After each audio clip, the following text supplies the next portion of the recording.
What's going on, everybody? Welcome to Series E. My name is Jason. I will be your host for today, and it is day 2 of our Series E qualifiers. Our action was great to start off the week, and plenty more coming. For those of you that are new, I just kind of want to break down exactly how Series E works, okay? Series E is a professional Apex Legends open circuit that absolutely anyone can join.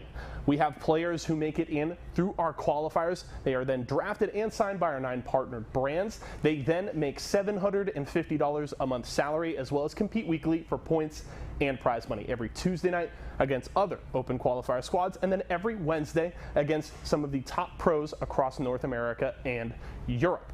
Now, with it being qualifiers right now, we have 5 teams that have qualified for Season 3 through their results in Season 2 of Series E, and we will decide our final 4 with our qualifiers today and next week. If you and your squad want to get in on the action, there is still time to do so. Make sure to head over to matcherino.com/ESA for a shot at being a future Series E Pro. Now, before we get into the action really quick, I do want to kind of recap and talk about what we saw on Tuesday night, So we started off our first day of qualifiers. I have our standings here behind me on how things shook out. Team XOXO popped off. They won 2 games on the night, finished up top with 57 points. Meanwhile, Dudes Line Out was a squad who started really rough early on. Did not have a great start to the day in terms of once they got into that finals lobby, but were able to finish strong, finishing just 4 points behind Team XOXO. I do want to have a couple of clarifications for you folks at home. If you missed Tuesday night, or maybe you saw some of that happened, Legacy MX, We Know Joker, as well as Team Ego will no longer be competing. I believe there was a bit of a clerical error, and we did have to clarify that this is a US only event. So sadly, with those teams being based outside of the US, they no longer will be able to compete. We certainly appreciate their passion and their effort in coming out to try and compete in Series E, but we will no longer be seeing those 3 teams. But there still are plenty more to keep an eye on. Team Superior is certainly one that had a bit of a disappointing performance, to be honest. They finished 2nd in their lobby in the qualifying round. That is a squad made up of former Team Cheez-It members. It's Rakanishu, Prodigy Aces, and Joey Blackout, and certainly coming into this lobby and finishing on the right side of this leaderboard is not the kind of performance they are looking to have. So they need to keep things rolling, get kind of back into their form here tonight. So Team Superior is a team I'm keeping an eye on to try and have a bounce back performance here tonight. Meanwhile, Anime Freaks started a little rough, were able to win a game, but still only finished with 25 points themselves. That team does include former Team Nestle Splash member Bambino. They at least were able to rack up some points late in the day, but they do need to get things rolling. Other teams to certainly keep an eye out for: 2 Brains, 1 Controller with just 24 points, bit of a rough day for them. And Harbingers, in my opinion, is one of the dark horses to actually qualify for next season. While they didn't finish in that top 5, 34 points for them puts them just outside of that ranking, and I was actually really impressed with the play that I saw from them on Tuesday. So keep an eye on Harbingers. Plenty of other squads to watch out for. 6XZs will be back in it tonight, so tons of action to follow. But I'm not going to waste your time anymore, folks. We've got Series E ready to go. It's day 2 of our qualifiers for Season 3. Let's get into the fun. Series E. Series E. Series E. Apex Legends. Apex Legends. Series E. Series E. Apex Legends. Series E Apex Legends starts right now.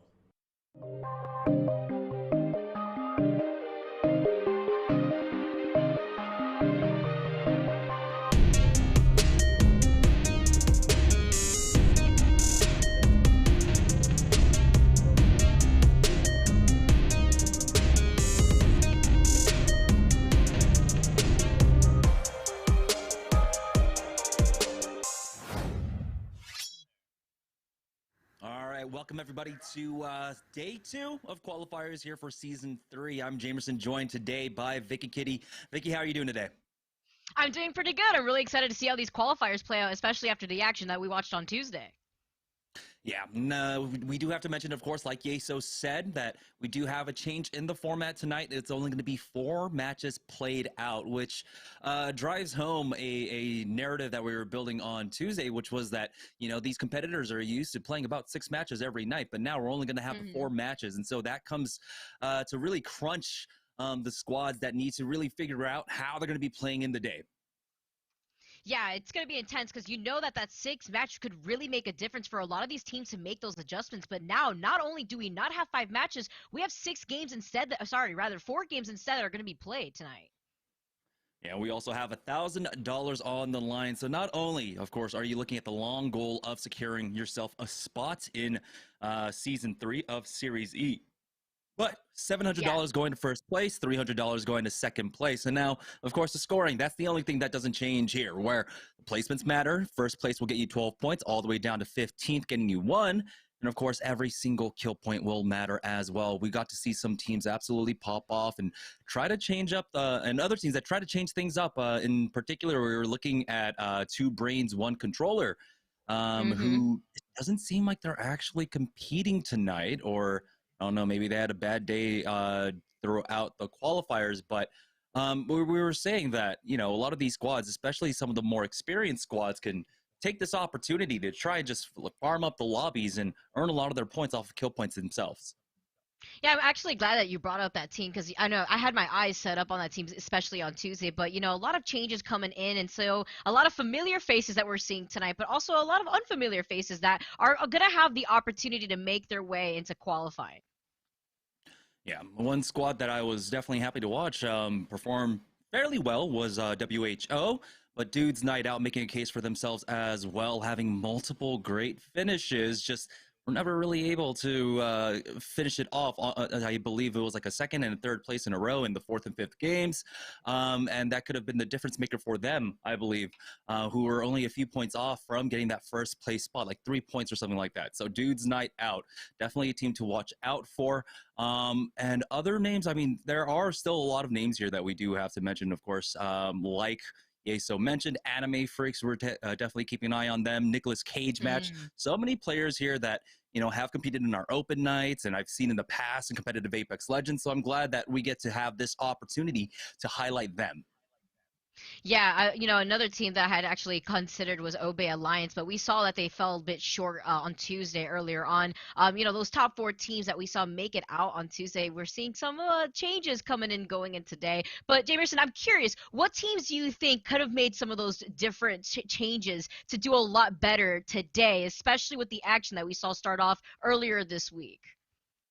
Well, definitely, I would say if 2 brains, 1 controller were in here, I would say them.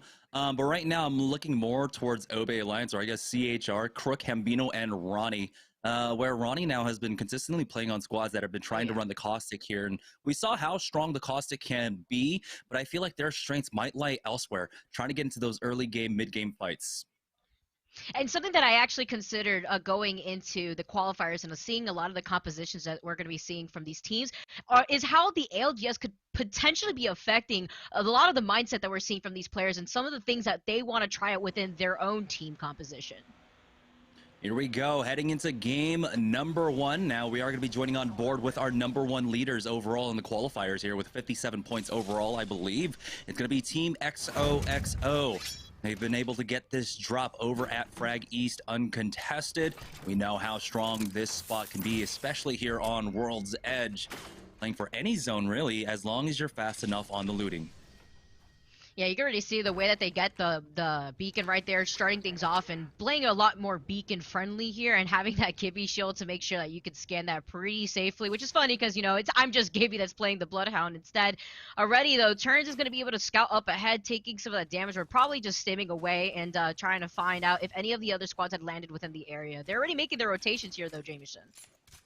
Yeah, here we are on board with CHR, who it does seem like they have been contested. They're going for a split, quite possibly. It's a little bit hard to tell, but Hambino had one ahead of him, and he says, you know, this is going to be his loot, not yours, and just bullies him off of that. And that's great because he does pick up that R99 for himself. There's even a gold sniper stock if you want it, but at this point, you have to start considering where is this ring going to go. FMS down by Dome are actually in a fight right now.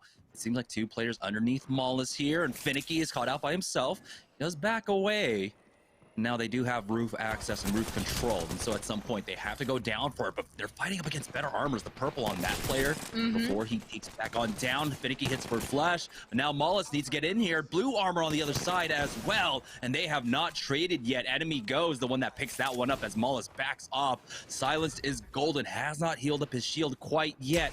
They just allowed the squad to come out of the building completely uncontested.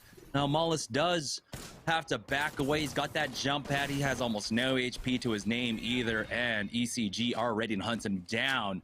That's going to be CHR just falling early on. We're down to 19 squads, 57 players remaining.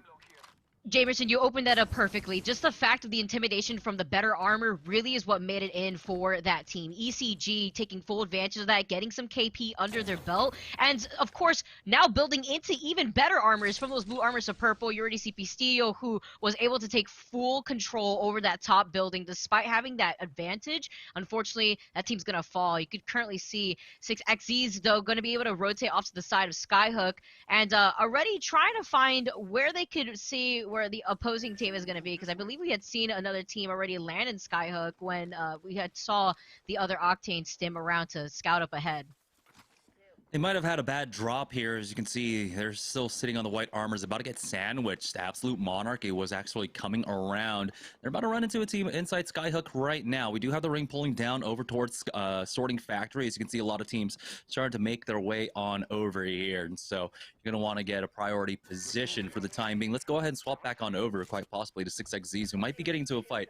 It's Dude's nights out that we're on board with, as here we go, 6XZs trying to find some better loot. They at least upgrade their blue armor here and do have pings down. Don't know if they spotted out an enemy or not, but no engagement quite yet, but they are definitely getting upgrades on their loot. No competition though, down here by Thermal, getting into a fight now. Bubble has been used as Moose of the Man starts backing off.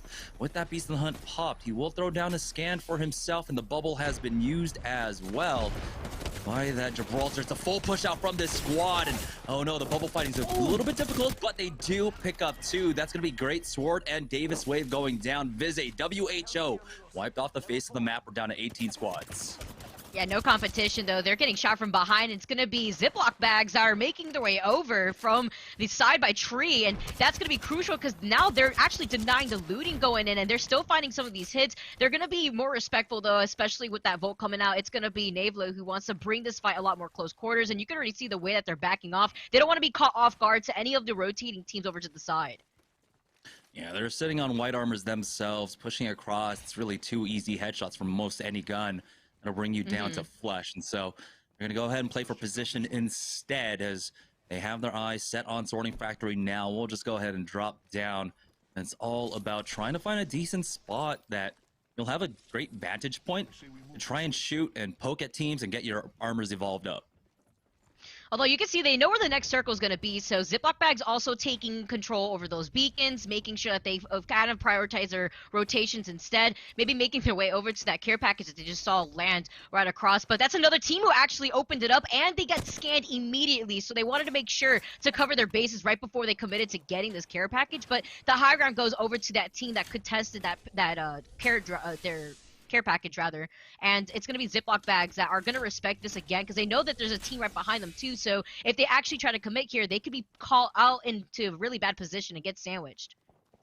Yeah, it seems like they're just going to back away, quite possibly over to the fence's position and just hold it down there. Right now on board with Anime Freaks, who are holding the office on the southwest side of Sorting Factory, and this is just a very passive position.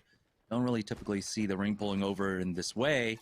We'll see, though, there's a small possibility it goes down and hugs super far south over towards launch site. But they can still play here from the edges, try to play for the kill points if they so want to. I mean, they already have some pretty decent armors. The purple on Pyramid, you got Ultimension has that blue for himself, but it's ECG in another fight. Z Davis picks up two, and Enemy Go is the only one left alive. It looks like the rest of the squad will get finished off instantly there. Defensive bombardment just to cover his retreat, but they're already on his tail. Z Davis and Exile picking that one up. Team Skirt with 3 kills now. You have the port just to get back up onto the high ground here, just in case. Wow, just like that. Surprising how quickly that fight ended. Yeah, and it needed to end quickly too, because you already saw how they took the portal to come right back to make sure that they're not caught out of position on that low ground instead. And now they got some equipment. But talking about equipment, it's Team XOXO, our leading team now, who has been able to get some KP already, utilizing these Gibby shields and now making sure that they can pop the PK up in these close quarter fights. And look at the way that they're diving in. There's that KP, and it's gonna be Turns who's gonna take all those 3 kills. The bombardment going out though is gonna force XOXO to retreat right back in. But I'm just Gibby has no shields. Hopefully he could pop a battery right here before the third party pulls in. And Turns is just one of those players that stands almost head and shoulders above a lot of this lobby right now, just in terms of that competitive experience himself. And he really showed it there, that PK and the bubble fighting timing there. But we have to keep talking about this fight here as final form. Try to come in for the third party. Swag King, Baines, and I cannot say that name. Let's just call him Da. I don't know. But they're going to go ahead and peek out. There's a squad that looks like they're trying to take that beacon, which is super important here, of course, that third beacon, to really know where this ring's going to pull down to. Yeah, Dow or AJ. I think we, AJ actually kind of rolls off the tongue right there. I like If AJ. anything, I like final AJ. form. Yeah, I like AJ too. But final form, they do have these blue Evo shields here, Jamerson. But is it enough? I mean, we just saw the point of view of that other team that's hanging out right now over to the side, and they do have better armors to work with. I believe the double gold armors, unless this team may want to be a lot more patient. They do have a line of sight, it seems like, and they're kind of trying to hold position more than anything. But they don't know where the next circle is going to be, as it doesn't seem like they've scanned the beacon just yet. Importantly, if they're able to get the information that they're running a, they are running a Bangalore there. They don't have a defensive ability other than possibly the bubble. They can full push on that one, but we're just joining on board now with Menaces for Society, who have made their way into Sorting Factory here, and this is one of the great things about having the Valkyrie on your team, giving you that extra verticality here. Of course, you have to remember that there are Octanes in the lobby as well, so this is a spot that can be challenged. It could get compromised too, especially when you have one of their teammates having that white Evo shield, although, not part of the purple Evo club, unfortunately. Meanwhile, though, Harbingers, they're going to hold this position. They do have the high ground over this Gibby bubble that we're seeing. They're hiding over to the small cart over to the side, but they seem like they're sandwiched, and this is not the canyon bottom that you want to find yourself in, but this bombardment actually may force out Anime Freaks. It's going to force a time out of them, because now they're forced to heal, and with the shield cells, this is enough information to let us know here the Anime Freaks may be low on these meds that they need. It's just going to be a lot of poking and prodding out from Anime Freaks. Under no real pressure to move quite yet. There's still another 40 seconds before this zone even starts closing. They're safely in the ring for now. It's all about holding this position. Unfortunately for them, yeah, they missed out on a lot of the KP that came this way as teams were making their rotate from the western side. And that's would have been one of the strengths of playing this building here, being able to gatekeep to the west. But for now, it's just going to be a lot of neutral for them, as it's down to 20 seconds before the zone starts closing here. I actually just noticed that we've got Synced and Wicked in here. I didn't even see those names on the list, and maybe I just missed it on the when we saw the graphic earlier on, but now I'm super excited. Yeah, there's a lot of familiar names that we get to see really duke it out, especially against those unknown players that could come out of left field. Bambino, though, gets hit pretty hard, loses a shield, forced to back off, but they're covering both situations here. You can see, the rest of Bambino's teammates looking right behind. He has the scan and the Beast of the Hunt, too, so it really trickles down to enough of this intel that they have. They see, we see the team, rather, over to the side of the cart. We see an Arc Star blow up, and with this triple take at the ready, that was Anime Freaks who were able to get that care package that we saw earlier, and that was the gun that was able to get back into Bambino's hands. Unfortunately misses the tracking shot, but it does force out that Gibby bubble so that way they can get right back to the rest of their team safely. All right, zone closing in now. Another drop coming out, not too far away itself. They might be able to double dip and get this one as well. We'll see if they turn their focus onto that one. Again, the issue with playing this spot is that you have teams that are coming in from the western side. They already have confirmation that there are teams over there. There's even, we got Tempest, Wicked, and Synced. Actually, this team is absolutely nuts. So I'm super excited for this one. They've picked up a number of kill points for themselves, I believe. Synced and Wicked, or at least one. Okay, I thought there was 2 on the kill feed, but it might have just been a thirst here They're just going to go ahead and control the high ground bridge. It's going to be difficult to push down into this cart. They've got the full 3-man there, but if a squad's going to do it, it should be this squad. Yeah, they definitely need it too, especially level up these Evo shields. You can see Tempest holding onto that blue. They're not able to really do too much. We're talking about a lot though. It's gonna be Skirt having 3 kills, being the kill leader, and putting on some good damage over from afar with the flatline. Meanwhile though, you have Helping making his way in, trying to get close quarters, get some intel, but forced to phase away after that bombardment was called. Skirt now are gonna hold over to the side building. It could be another squad maybe making their way over, but they want to safely do this rotation, and they have the portal at the ready just in case another squad's actually approaching from behind them. Wow, this ring did end up pulling down here towards launch site, which is why that third ring can be absolutely crucial. Here's ODST trying to make a push inside Sorting Factory on the top of that banana building. He's trying to take a lot of damage here. Marcel's got to be careful. This could be a full-man peek as he does arc star that door to try and change up the angle, but he is still waiting on his squad to full heal up. So he needs to bide his time. He might have to just actually back away from this one. They have a minute to go, and they don't have to actually commit onto this fight. They know there's another squad not too far off, looking for the third party. Better part of Valor is just, honestly, get the hell out of there. Yeah, you have to just find a different way maybe to rotate. They are actually rotating the longer way, and I like this call a lot because they don't want to find themselves getting sandwiched, especially since they know where 2 squads currently are sitting and sorting. You have one already holding the high ground. They have a Valkyrie, and they have the Valkyrie ult, so even if they don't want to overcommit, they could just completely use that Valkyrie ult to just zoom out of there, get into a better position. So they're actually just opting to go for the long way. Now, meanwhile, as we take a look at Pickle's perspective, though, they do find that squad that's hanging out over to that side room that was overlooking Sorting Factory, and you're gonna see Pickles. They're sitting pretty comfortably here at the edge of circle, and they don't really have to worry too much about their backs once the circle closes in 20 seconds.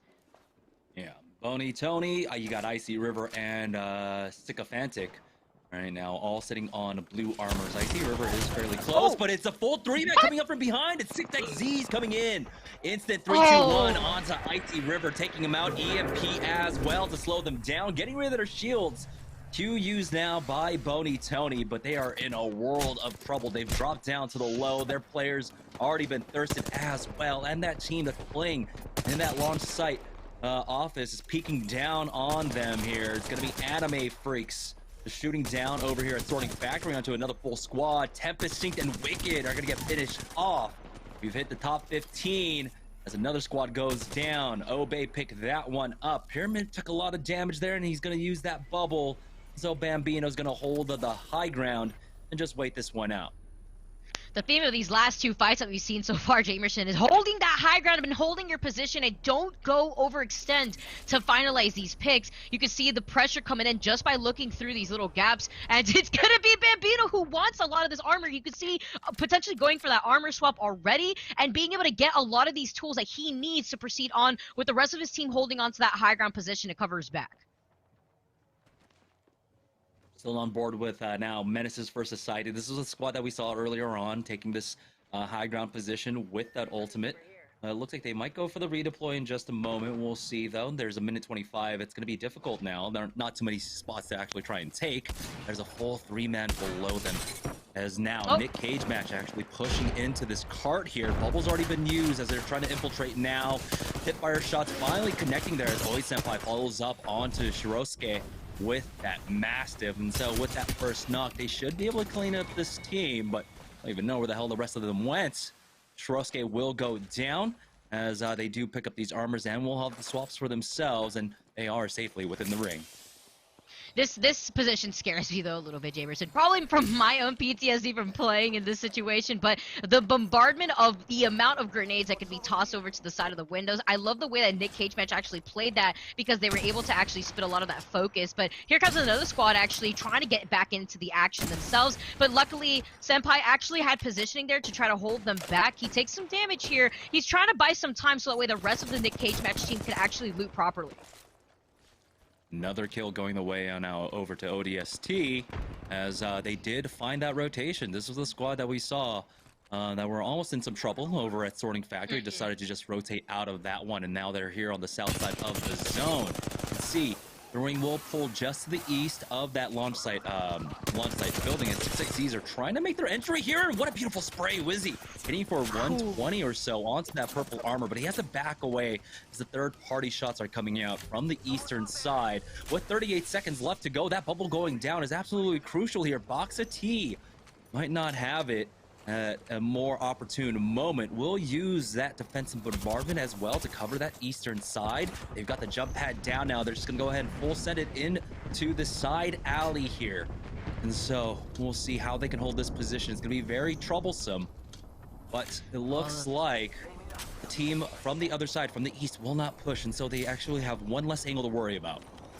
6x's has some of the players that we've seen before. They have a lot of that experience, so opting to go over to the side and rotate, they utilize a lot of those tools, which could be absolutely crucial, like you made mention of. But Harbingers are holding onto this building, and having that caustic that we made note of earlier is crucial for holding them successfully. Although the EMP could potentially negate that and allow them to push in, but there's still a caustic trap that's on board, blocking the entrance from 6x's. And you can see that they're covering both angles to potentially make sure that this squad doesn't sneak their way behind them. Whereas they're not in circles, so they have to start getting moving, and they have to get moving soon.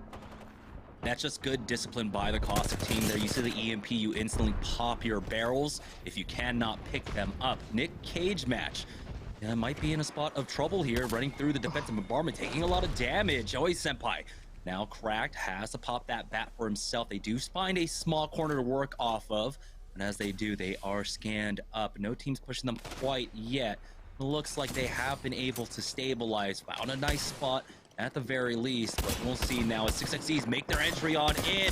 Wizzy gets the first knock, then Minnesota goes down, and then they go for the full push through. They'll get another knock onto Clinical and chase down this last Caustic. Stuck in the corner, it's gonna be Lightstar Joe to fall, but they need to recover quickly. Here comes Nick Cage match with the third party, but oh boy, it's a 1-for-1 exchange, now down to a 1v2. Nades is the only one left alive now for 6x's as Nick Cage match want to finish him off, but he's found a small corner to work off of as the gold bag res comes out.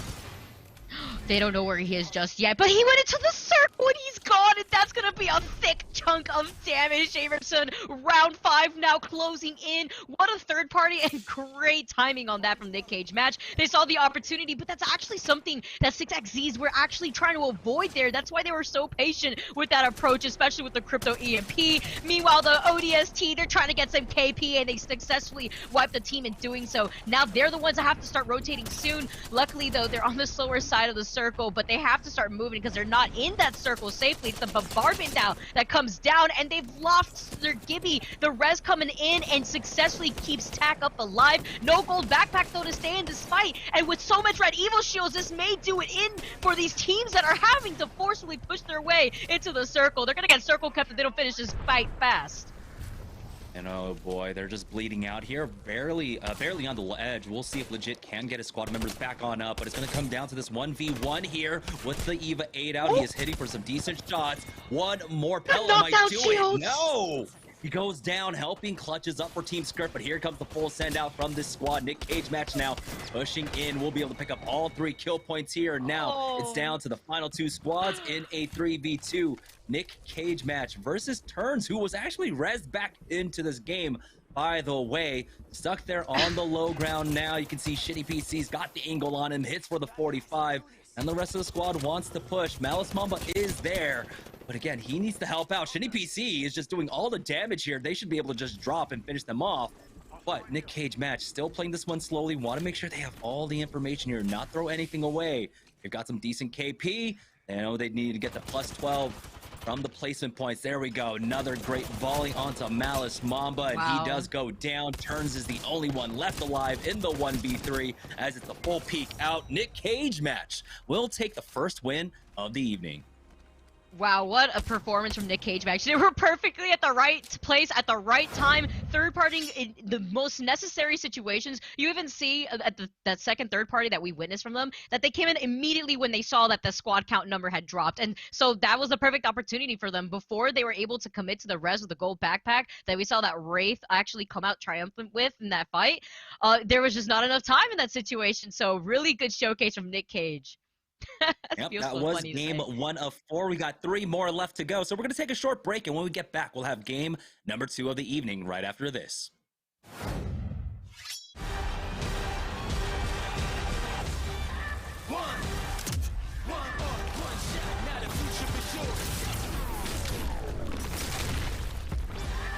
Verses coming daily under pressure.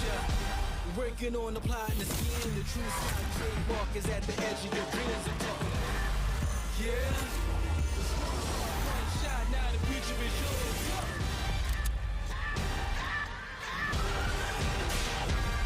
I'm turning dreams into reality. In the lab with the formula and chemistry. The memories spark and motivate and make the industry shake. With the bars and the breaks, I'm talking one chance that I was so born for the goal. There's one shot, now the future is yours. Let's go. Imagine you love frosting and filling. I do love frosting and filling. Oh, well, imagine if there was a way to enjoy that delicious goodness anywhere, anytime, out of the toaster, out of the box, out of one of those baggy thingies, with nothing but a thin layer of foil between you and... Pasta. Yes, Curtis. This is a commercial about pasta. I love it.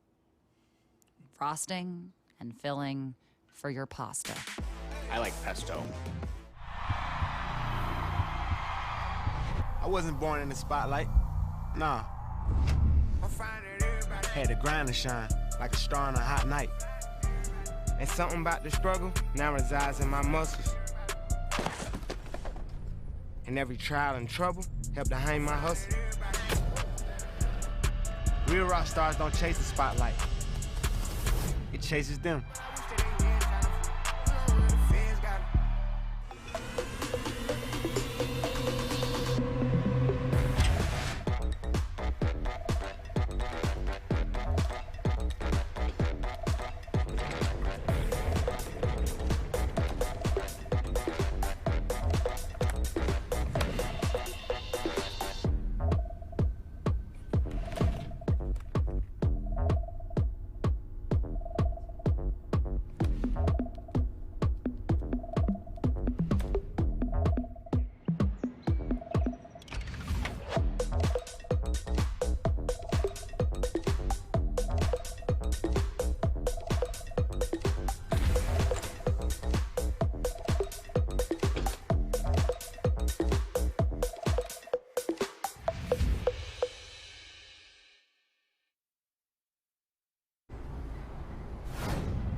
Welcome back, ladies and gentlemen. Yeso here after one game here on day 2 of our Season 3 Series E qualifiers. Welcome back. Hope you guys enjoyed the first game. Great finish there. Nick Cage match able to come out on top there over Team XOXO. We saw at the start of the day when we took a look at our standings from Tuesday that Team XOXO was sitting on top, and they continue their strong performance here. Not able to grab their 3rd win of qualifiers, but still getting up into 2nd place is certainly important for them. One team I do want to talk about, though, obviously the winners, Nick Cage match, and that was a team that I was honestly disappointed by with their performance on Tuesday. Oi Senpai coming in after being a new player in the middle of Season 2 of Series E. If you guys remember, he came in to Team Rockstar to try and revitalize that team, switch things up, and while he wasn't necessarily the best replacement, I think that certainly goes to Serial for Team Razor as the best roster swap from Season 2.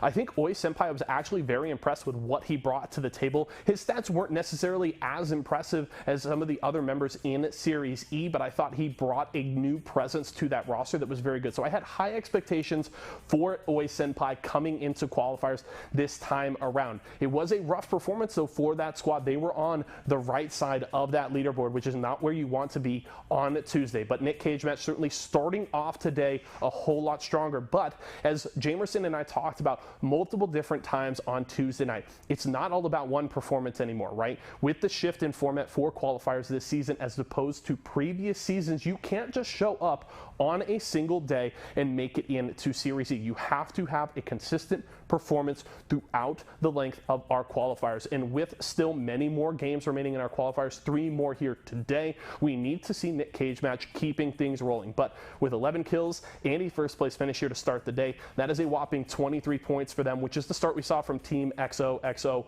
on Tuesday night. So great way to start the day, looking for more from Nick Cage match. We're going to go to a quick break, but when we come back, we'll have game 2 of our qualifiers here for Series E Season 3.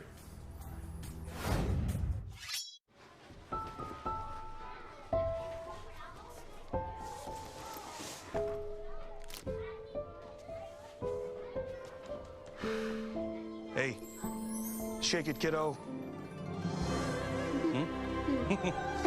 Love Dad. Oh.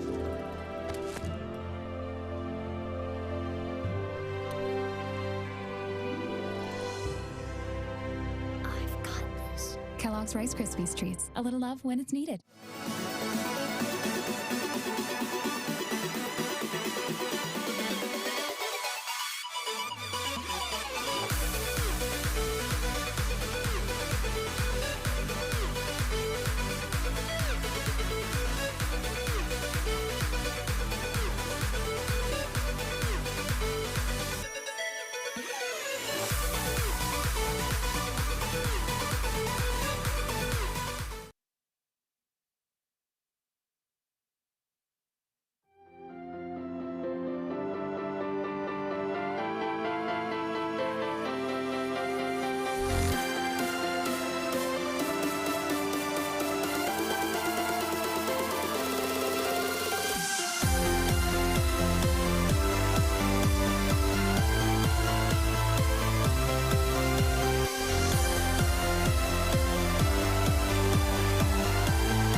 Kellogg's, Fruit Loops, Apple Jacks, Corn Pops, Tiger Paws. Yep. They're Jumbo.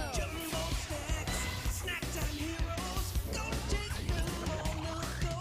Cereal, magnified, showing up for snacking time. Jumbo snacks, snack time heroes, don't take them on the go. It's Jumbo. It's for snacking. It's Jumbo Snacks. All right, welcome back, guys, to Series E as we're getting ready to head into match number 2. Remember, we're only playing 4 matches tonight, and that's the way it's going to be for the rest of the qualifiers. Let's go ahead and take a look at the Mobile One leaderboard to see exactly where all of our teams stack up before we head into our next game. As we had a number of teams actually popping off throughout different courses of that first game. A lot of kill points going around, but it was ultimately Nick Cage Match who took the win, had 11 kills overall, and Team XOXO finding themselves in second place with 17 points.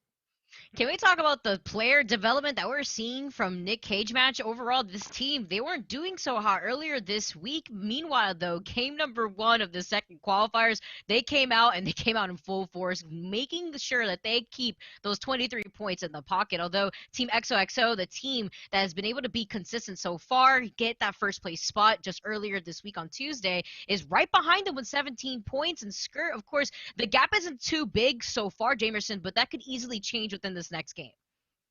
Yeah, I see a world, though, where this could have been a game 1 for Team XOXO. They did end up losing out on turns, had to get them back into the game. That delayed them a lot.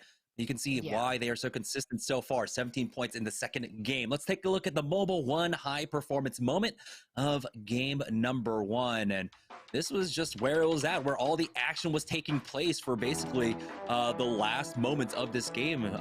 Fight after fight, you can see Trinal going down here, and they're trying their best to stabilize off of this, but losing out on your Jibby when you need to rotate and you need to get the res. Possibly the worst case scenario. See the quick push out from Ult and the rest of the squad, and Trinal was never able to really recover. Neither was Marcel. He goes down and legit is brought down into this 1v1. Wow, the way that repositioning just came out here and the phase just to get out of the situation, you can see legit actually trying to close out a lot of these KP for the rest of the team, but then having to split that focus onto this Wraith, but then the knockdown shields at the end of the day really coming out in full force, allowed Skirt to win that fight, get some extra KP right before Nick Cage Match actually came in for the third party. They cleaned up themselves, and again, it's all about being there at the right place at the right time. And just picking up all of the KP at the end, which is why, you know, we see like how the two styles have kind of developed in playing center zone and also playing on the edge, because oftentimes if you just make it to the late game, you'll get a lot of those kill points that you would have been hunting out for anyhow. But also if you are hunting early on, that could be the big 30-point game or so if you're able to continue that momentum. But that was just a beautiful execution on the finish there. Like I said, though, for Team XOXO, there was a world for them where they could have gotten the win. It was just unfortunate that they were delayed on their rotation because turns ultimately went down when they were trying to make their move across that valley, that treacherous valley. Yeah, and that positioning too that you had Nick Cage team actually just stay on the high ground and being able to target focus where unfortunately Team XOXO had dropped to talk about that positioning and it was so crucial in that moment. Although they're not too far behind Nick Cage match, so they're still holding on to that second place. Let's see if they can make a difference though going into our game number 2. Once again, it's game number 2 out of 4 games that we're going to be having in total tonight. So we're already halfway through the night here, Jamerson. Yeah, let's go ahead and join on board with Nick Cage match, which we saw. I believe they were playing on the northern side of World's Edge. When we first checked in with them, they were around Skyhook in that area, roughly, I believe. No, they are over here by yeah, at Countdown. So yeah, not too far off whatsoever. And so they're already starting off great. Season 1 wingman picking up that purple shield for himself. Shinny PC and Oi Senpai still sitting on the whites, but they've got double blues in the middle. And you can always count on that location basically in the center of Countdown to have some great armors for your team. Yeah, especially making sure you get that right off of drop too. So as we get set up with a lot of this equipment, we saw how crucial it was in game 1, especially after we saw a fight commence in Dome. And what really made a difference there was those Evo shields. So as we get started, we start looting up the rest of Skyhook here. You currently have ODST now trying to make a comeback after yesterday's game, but Marcy already holding on to that purple Evo shield. And we already have a look at the ring as well. It's going to be pulling up to the north side here. Could be going over to Skyhook. If we're going to go ahead and pull up the map as these teams continue to loot to have a better idea of exactly what this circle looks like. But ODST, they had some great moments in that last game. They've got a squad ahead of them, actually. Trying to here's the footsteps, but he has the white armor, doesn't want to challenge, doesn't know how many's up there. So I like the call. Play this one a little bit more conservatively. They're already sitting in a pretty decent spot on the leaderboard here. No need to throw things away, especially when you're so close to finding a center spot position in the zone. Yeah, you know, the way that Tack had just dipped from that spot, that was the best option they could have done right there, especially not knowing how many people were left onto that high ground. It's going to be Legit, though, who utilizes the scan over to the side to clear their rotations over to get themselves potentially out of Skyhook or actually round behind the team that they just noted are over to the right side. We already see some pinks coming out, though, right now, Jamerson, so they've already marked down where this squad is rotating from. Yeah, to cut them off, had to pass as well, just have the high ground and make it more difficult for this fight. But it looks like they will make it safely out of Skyhook here. No early fighting quite yet. We did see some in the last game. On board with Tempest, Wicked, and Synced. Going to be playing over here at Frag West, so not too far away from Team XOXO. They're going to use this opportunity now just to go for the crafting. Marcel did go for a peek and did spot one out. Took a little bit of damage now, but looks like they're just going to go ahead and hold this choke point and have control over that sniper post. Yeah, look at the position that they're set up too, especially since they know where the next circle is. They're actually going to try to maintain a better positioning over this team that they know could potentially be rotating away from Skyhook. But giving up the circle, actually opting to get on the high ground closer to the train tracks here.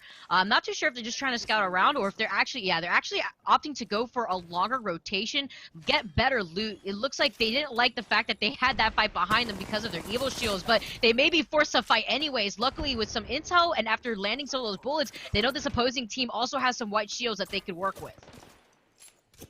Well, they are coming in from one angle here, and they do have, it looks like, the crossfire being set up by the other squad, forced out of position by that Arcstar. Legit, it's trying to buy some space for his squad. They will be able to back away, but you're seeing Phoenix Skip being forced out early from Legit, and he should be able to recover, but it's, will this other squad in Skyhook start pressuring them? And they will. Dome coming out now. ODST stuck in the middle of two squads. EMP on top of them. Looks like Marcel has been stunned up as well. Boxity will go ahead and pick that one up, and they are in a sandwich between 6XZs and Absolute Monarchy. As a second one will fall, so ODST now down to just a solo. They've used all of their cooldowns as well. They should be finished off very shortly. I'm so sad that this is the outcome that ended up with that rotation. If they held that sniper tower and felt more confident in just rotating over to the side instead, they would have avoided the sandwich situation. Meanwhile, though, Absolute Monarchy finding themselves in another fight, coming in from the other side here, they're forced to use the Gibby bubble, but so many grenades coming out. Luckily, do have that dome to retreat to, but at what cost here, Jamerson? Now rotating with the portal, they're going to reposition as you Sir Lifty actually is going to be able to pop that shield cell to get right back into this fight.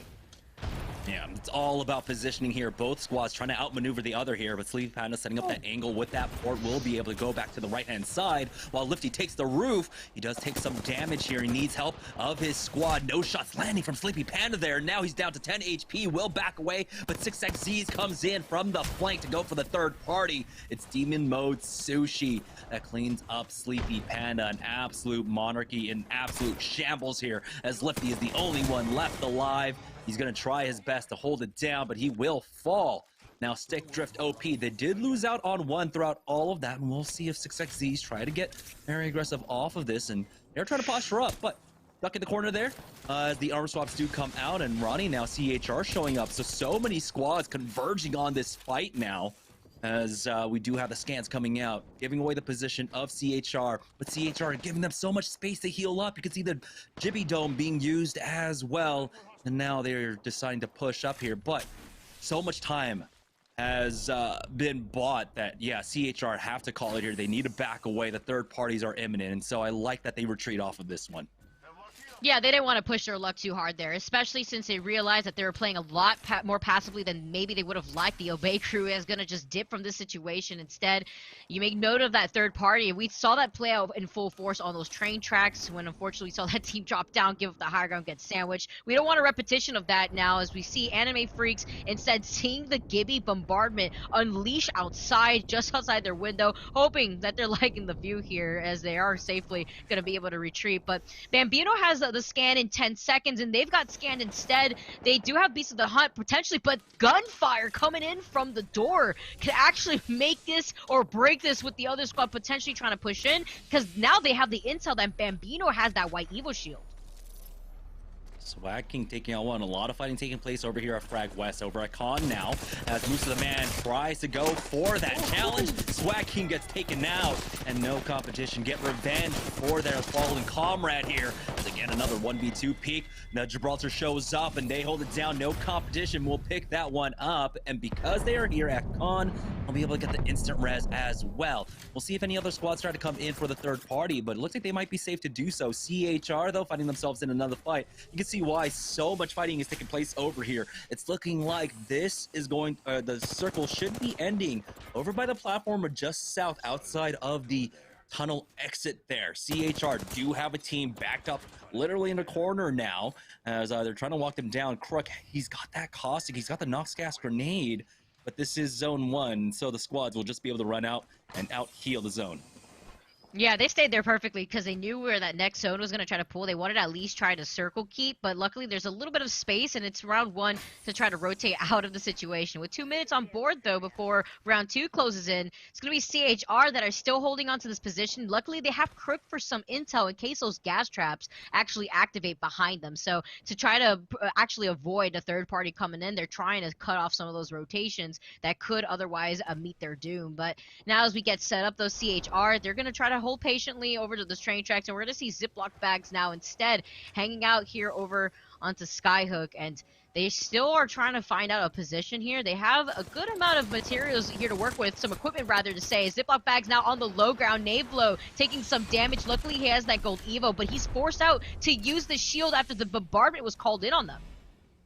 Yeah, Mass is pushed up. He needs the rest of his squad there, and it looks like Navelo will go ahead and join him. Yo-Yo Joe just holding the high ground now. Will throw in an Arc Star, and it's just going to be the redeploy coming out from that Valkyrie to get out of this troublesome spot. And we'll be able to get out safely here. And unfortunately, Ziploc bags were not fast enough on the trigger.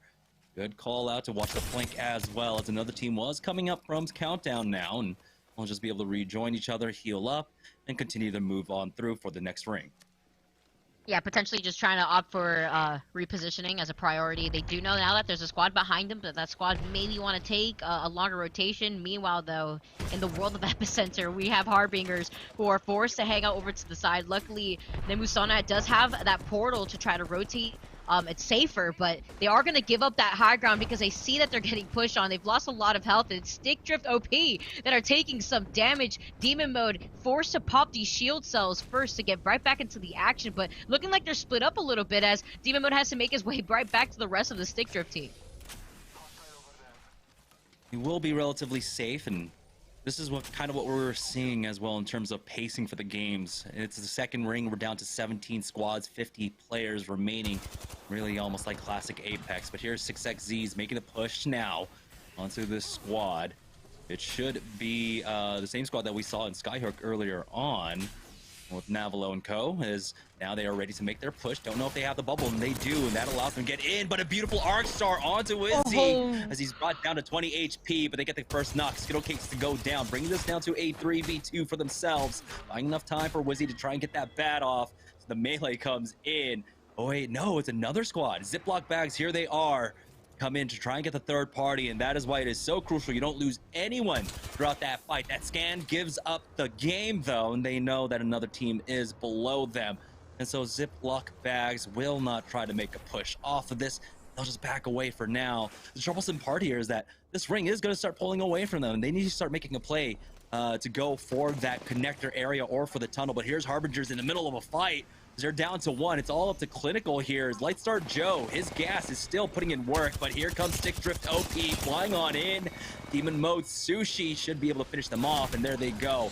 Mollusk, Finicky, and Silence are out, but the third party instantly here. Sling doing a great job of just covering that for his squad as CHR try to come in for the third party. Now Hambino with some decent shots on that G7 Scout, but his vision is going to be obscured by the ring a little bit, and that buys enough time for the squad to get in safely over here at Survey. Oh, he used the bubble right there to get back to the team, but those shots actually put up a lot of pressure to force him to heal within those doors. Although with Ring 3 now unlocked, CHR may want to retreat right back towards where they put those caustic traps by the railroad, and that's exactly what they're going to do. So that way they could take a longer rotation after getting some intel and knowing that there's a team coming in over to the side, and maybe potentially another team to meet them on the railroads, as another team could be potentially rotating out of Skyhook. Looks like Dupe might have disconnected, unfortunately, from the game, and so now Dude's Night Out are just left down to a solo. Here's WHO, caught out on the western side of the zone with 1:33 to go. Their main rotation option is going to be that jump pad, and they're getting gate kept right now. Defensive bombardment down as well. Davis taking so much damage. Great sword, Vize need to try and buy some time for the squad here. Vize got challenged from behind as well. There is the dome from Davis, and they are just getting picked apart. They do find one kill, but here comes Ziploc bags in for the third party now. All the nades coming in along with the defensive bombardment. They bide their time, and they finally come up with Pager. Oh, that bombardment there, Jamerson, put on so much pressure, but let's waste no time here. Another third party has made their way over. They wanted to get invited, and that's exactly what they're doing. Inviting themselves here. It's going to be Anime Freaks and Bambino opening things up with a Beast of the Hunt and a scan. Pyramid, though, takes a lot of damage. He's the first to go down. Now it's a 3v1, and I'm not too sure how much you have left. If you're Sidas, please. These players have had so much experience under their belt, and now they're the ones that are going to be the fourth party. The bombardment going down. The bubble is going to come in to make sure they can secure these kills, buy in some space, and that's exactly what they do. Now they have so much material to work with here. They have another squad pulling in. It's no time wasted for these squads to try to get as much KP as possible now as we're down to 11 squads left. Who are all of these squads just kind of dilly-dallying around on the edge of the zone? All with the same game plan. Try to find the kill points now.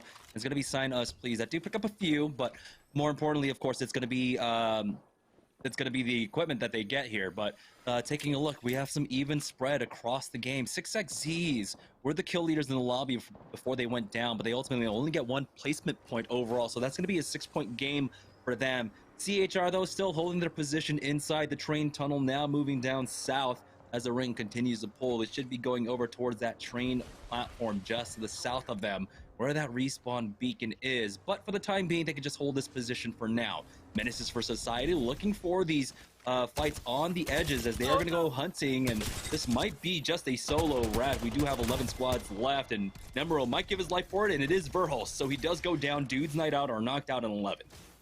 Yeah, that was really good awareness, though, from Nemero, but was it worth it here? I'm not too sure. I'm not too sure. What are you going to do in this situation? Look at the chunk of damage Nemero is taking from the circle. Now River is going to try their best to get them back in this fight, but there's somebody else that's already hanging onto the edge of the circle. That rat may not have been worth it. You wanted that last-minute KP, but there's still 9 other squads left, and Nemero has gone down again. They get the scan, and hopefully they don't get scanned so that way that intel doesn't go to that other team, but you already see that they're pushing in. They know that they're in some trouble, and they are trying to circle keep here while they do have the positional advantage with the beacon right behind them too. Can't see in the mini-map if the beacon is on that building. I think it is, but overall you can see the circle over to the right, and you can see this position that they're setting themselves up with, especially with that Sentinel now pulling out the Volt, cracked shields going out, and it's going to be Shorusuke who's going to actually try to solidify this. Another team maybe wrapping around over to the right side, but BRS going to make sure that they did the cleanup properly with this other squad pulling in. It's going to be the Obey team actually who managed to utilize those caustic ult to actually hold on some of that space. Meanwhile, those Sinus Please, they got some death boxes to loot from and a lot of equipment here to work with. They do get scanned over from the other side. It's another team pulling in after they just finished this fight. Yeah, interesting, rotating all the way from Countdown to come all the way over to Fragment West now. CHR, they were the squad that pulled up. They have that caustic in the back pocket.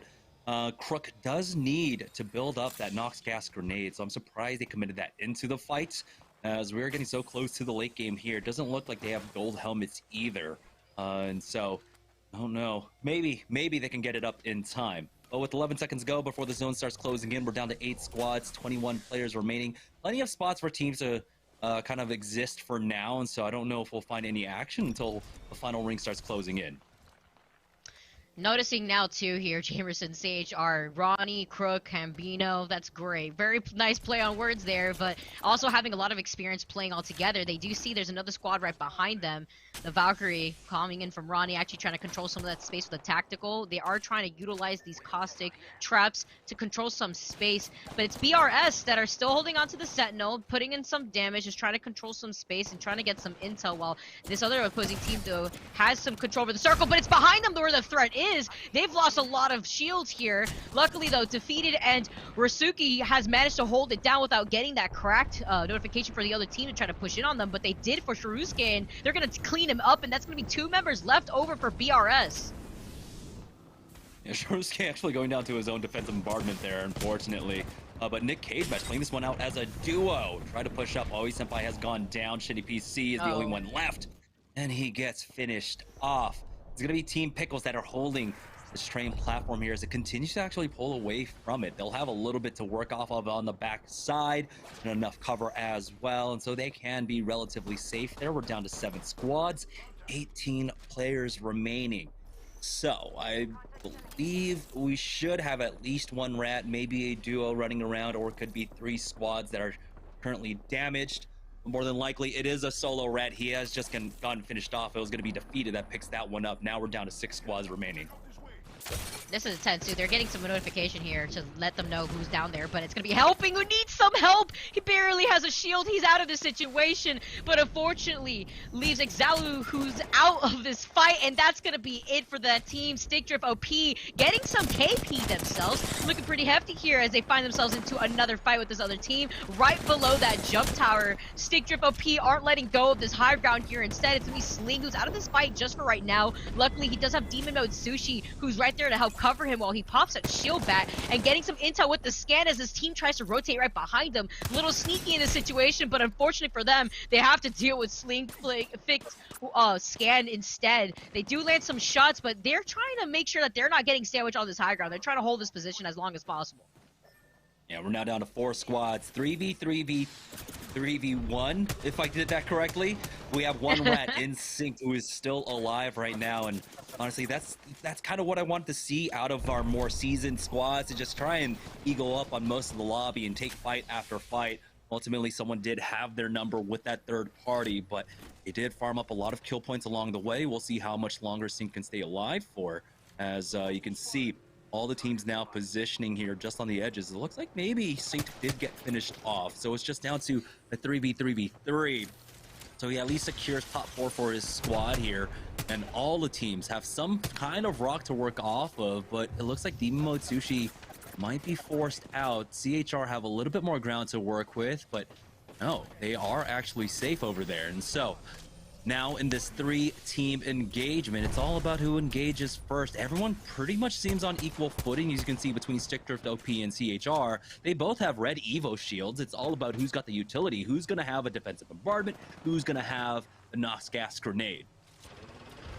Yeah, you can see some time being bought in here. I don't think any of these teams want to be the ones to overcommit first, because the moment that happens here, Jamerson, that third party is going to come in full force, and nobody wants to overcommit. So this may just be the end circle fight that we're going to anticipate right after these 20 seconds come out and the circle starts closing in. Instead, you see CHR. They have known positioning from where both of these teams are, and they don't want to be the ones to get sandwiched, especially since each of these teams are holding on to those rock positionings that you may note of. We do have the mobile respawn beacon being dropped down now, as teams are just peppering away at each other, and CHR actually forced out a Gibraltar bubble a little bit early on. It is the slow circle though, so they should be able to bide their time and get that cooldown back up, as the ring now slowly closing in on all of our squads. Currently though, Sycophantic, Icy River, and Bony Tony have pretty much priority. They're going to be one of the last ones forced out of cover here. CHR splitting up though. They've got to be careful. Hambino trying to go in for a flank on the right hand side. And he might get full 3-man peaked. Icy Reaver goes after him, and that forces out the bubble from CHR. I like the attempt, but that was super ballsy by Hambino. I was a little scared there. I was like, Hambino doesn't even have a way out. He's forced to use that bubble. Yeah, like you mentioned, luckily the circle is closing in slowly around our teams, but that was intense. Pickles now wasting no time to rotate over to the side. They have some known awareness of some people that have just gone down. It's gonna be we're gonna have Pickles now instead that are gonna have that scan going in. Oh, quick peek at us getting into this game, and that mobile respawn beacon is gonna provide at least some cover to retreat to, aside from this rock that Crook is holding on to the Pride Rock with his full chest out, and these traps that he can set up in the circle. That's gonna be lights out, and it's gonna be the Obey crew that we've seen before. CHR, they're taking our second game. You got to see how slow Obey actually played that one out. It was actually surprising. If you saw there at the end, his R301 had 5 bullets total in it. They weren't able to get into too many fights in the early game, mid game. Of course, they were forced out of a lot of fights before they were able to pick up loot. But that's what happens. If you make it to the late game, you will ultimately find some kills. Your economy might be punished for it, but the plus 12 is really nice to have. So we're going to go ahead and take a short break. When we get back, we'll have game number 3 after this.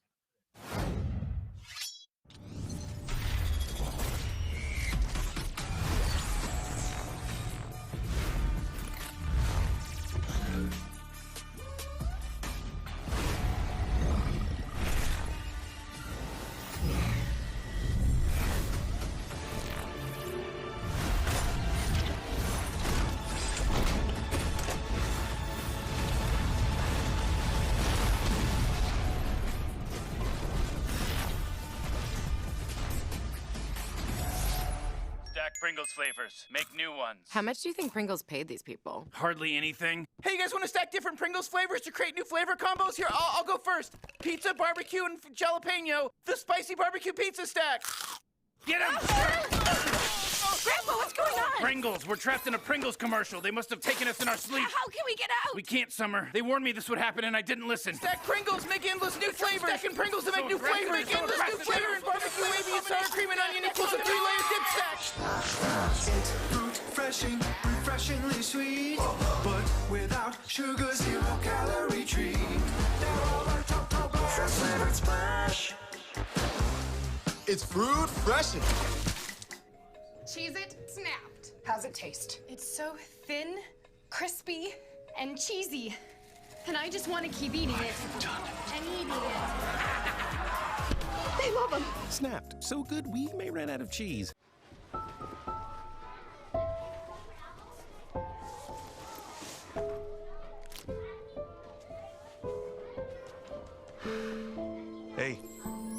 Shake it, kiddo.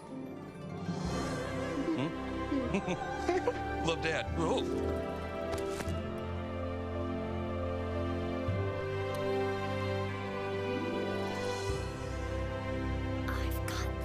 Kellogg's Rice Krispies Treats. A little love when it's needed.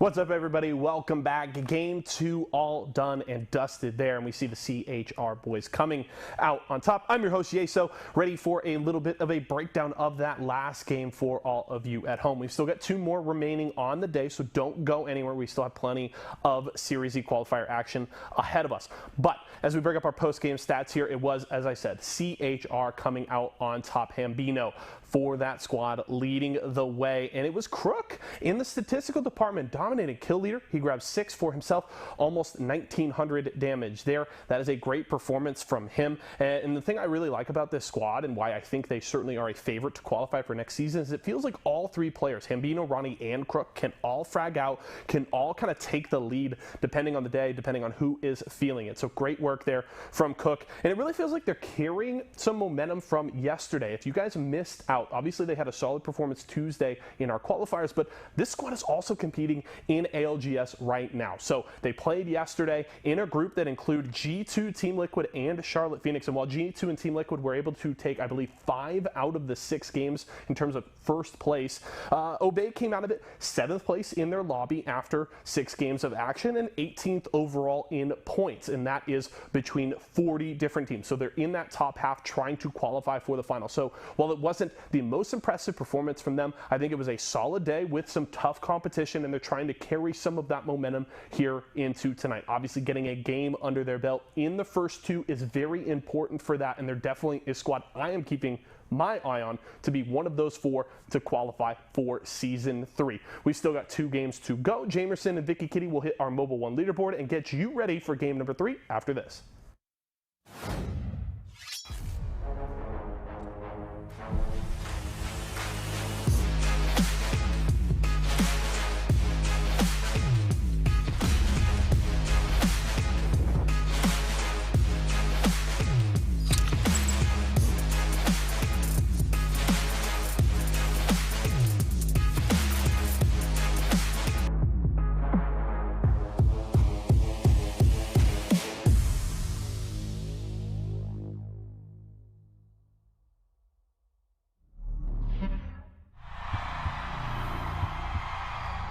I wasn't born in the spotlight.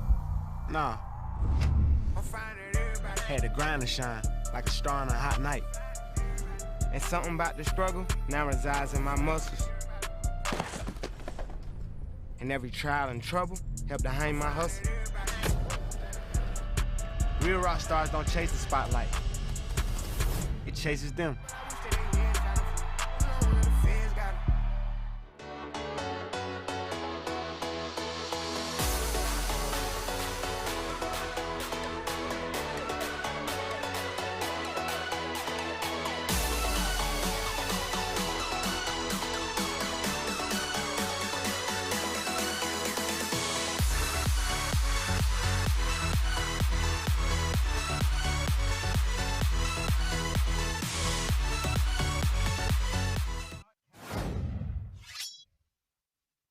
All right, welcome back, guys, to Series E. 2 games done, 2 games left to go. So let's go ahead and take a look at the Mobile 1 leaderboard to see where all of our teams stand. Now, I believe we had Team XOXO going down relatively early there, and we'll see how our first place team did. Nicolas Cage match. They're still in first place with 27 points overall, but CHR with that win now propelled themselves into second place. Team XOXO do pick up a few points there in game number 2, but they are now in third place with 22 points overall.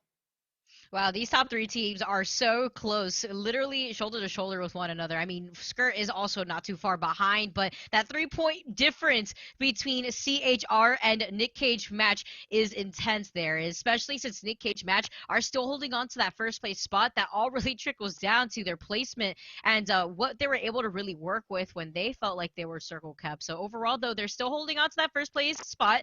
They do have 2 more matches to go through here, though, Jamerson, to try to maintain that position, or is CHR going to come out and swoop it from right underneath them?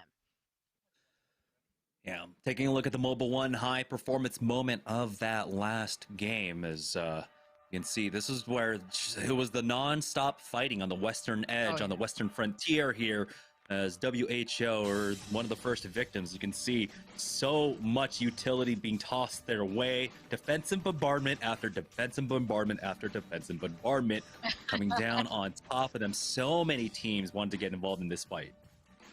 Might as well just call it a nuke here in just this one spot, right, Jamerson? I mean, just the fight that came out between these Gibby Bubbles, too, bringing in these close quarter fights. Meanwhile, though, Ziploc Bags came in for another third party, and they were in the right place at the right time. This is another one of those squads that we highlighted that, but there's also another squad rotating from right behind them, as you can see. Mask actually getting hit, and Yojo actually going down in the situation. They try to res him here, but the third party now made, rather their fourth party, if you want to call them that, made their way over to clean things up, and that was going to be Anime Freaks to get some of that early KP, or not rather early KP, but extra KP with Sinus Plea just over to their right to finish that fight.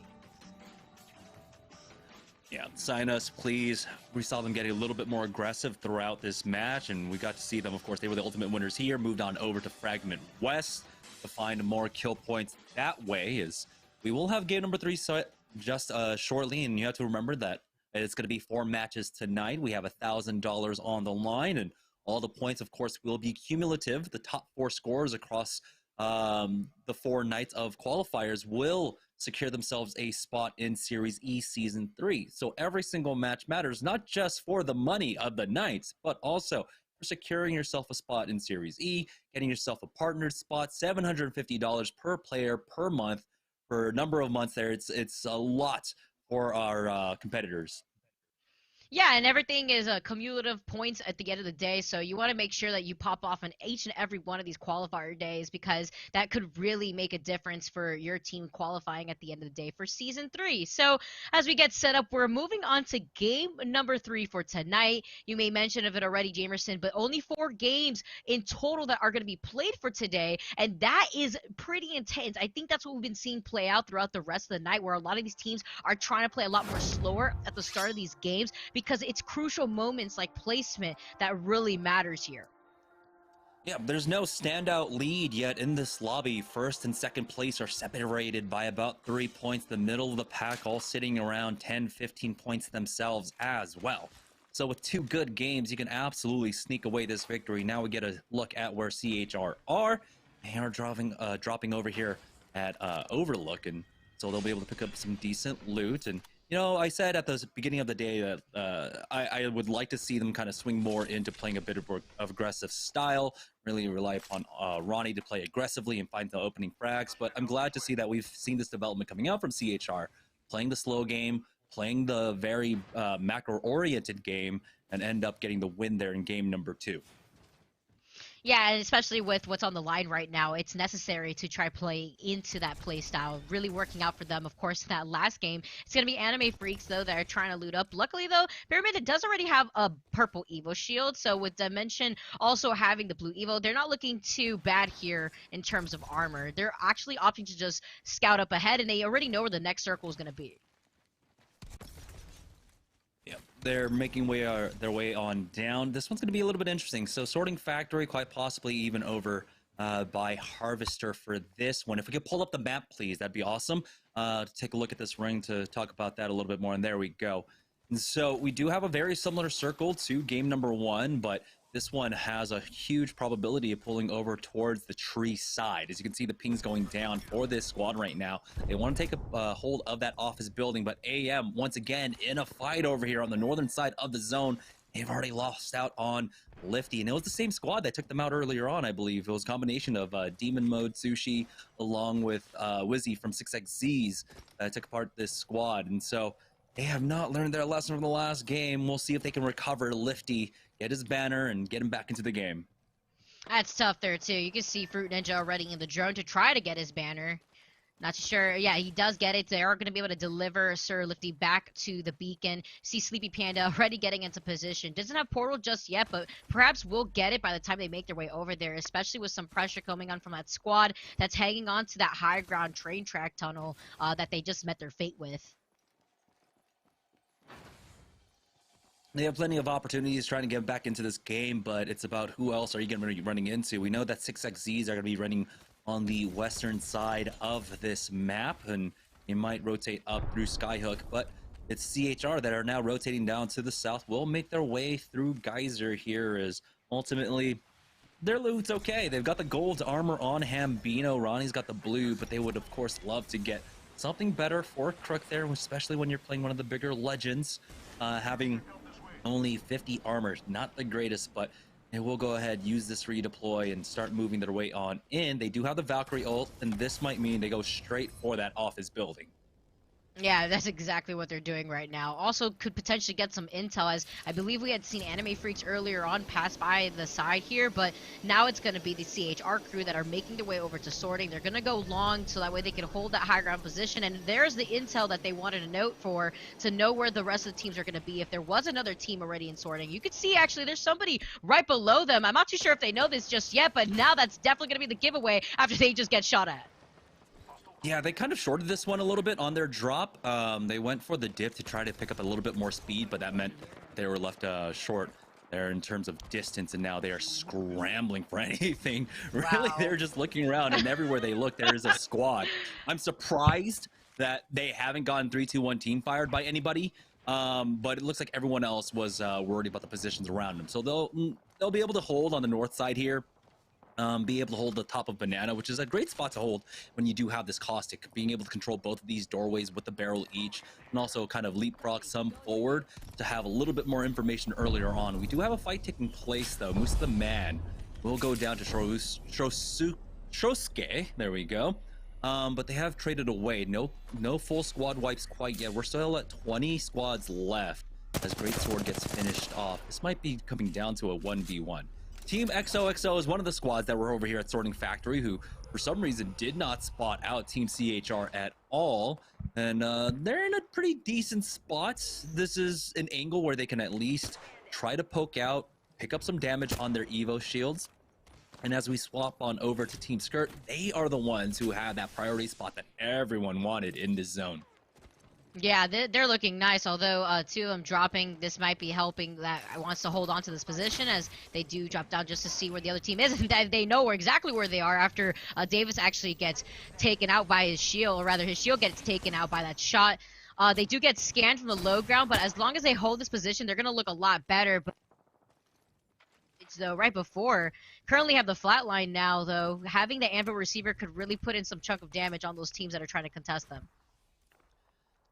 It was Team Skirt, excuse me, that got into some early fights. They have at least one kill point to their name right now, and they just need to hold down this position. Their economy looks great. They've got 200 ammo on that G7 Scout, and with a decent scope, they should be able to evolve their shields up to red very quickly here. Here's BRS on their rotate now, coming from the south-hand side, out of Harvester, excuse me, out of Thermal Station, but they have a squad ahead of them here, as we have a drop coming right on down, a replicator coming down, and the team is trying to actually, no, that might be a mobile respawn beacon, actually.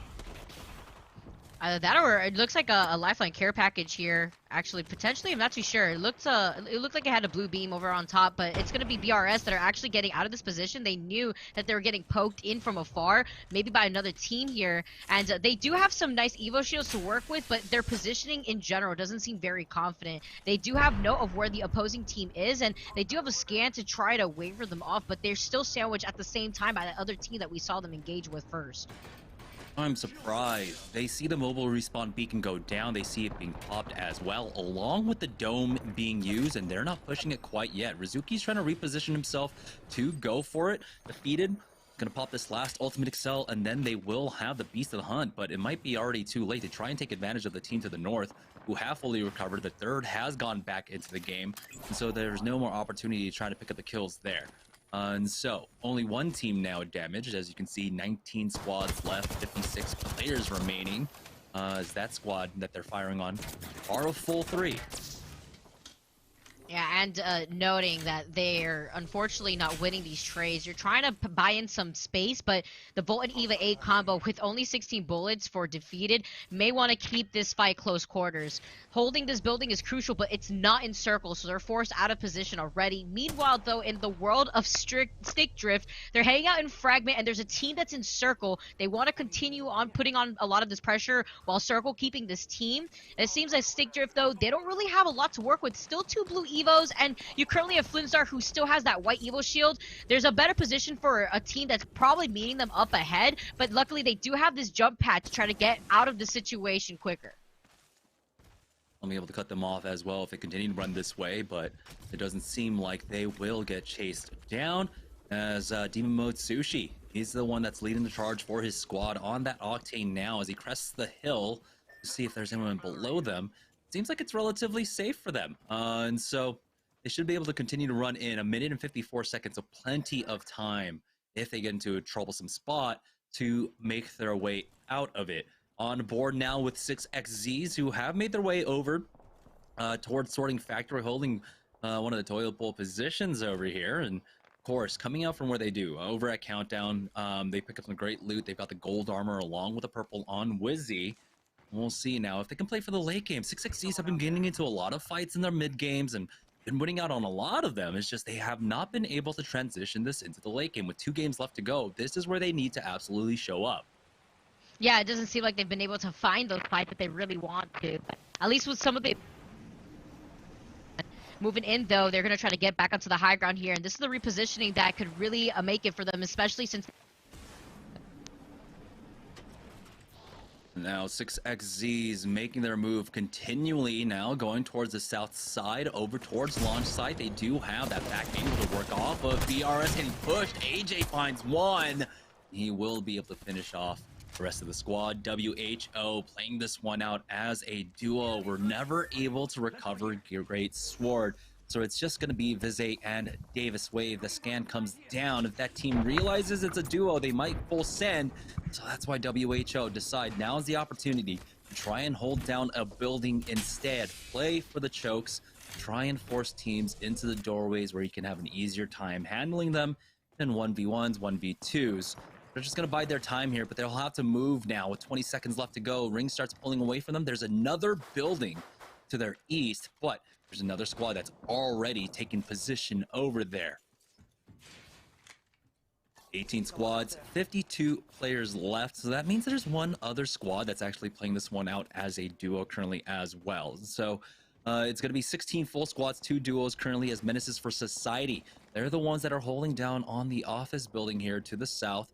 Ring's going to pull away from them, and interestingly enough, again, this is why the tree position can be incredibly strong. This one should be going out into basically the cart that's in the middle of nowhere, in between Sorting Factory and tree. We'll keep an eye on that. But Menaces for Society, that's not a worry for them. Their position is safe within the next 2 zones, so they can try to just play from this spot, play from this high ground, pick up some kill points, but they're already on the move.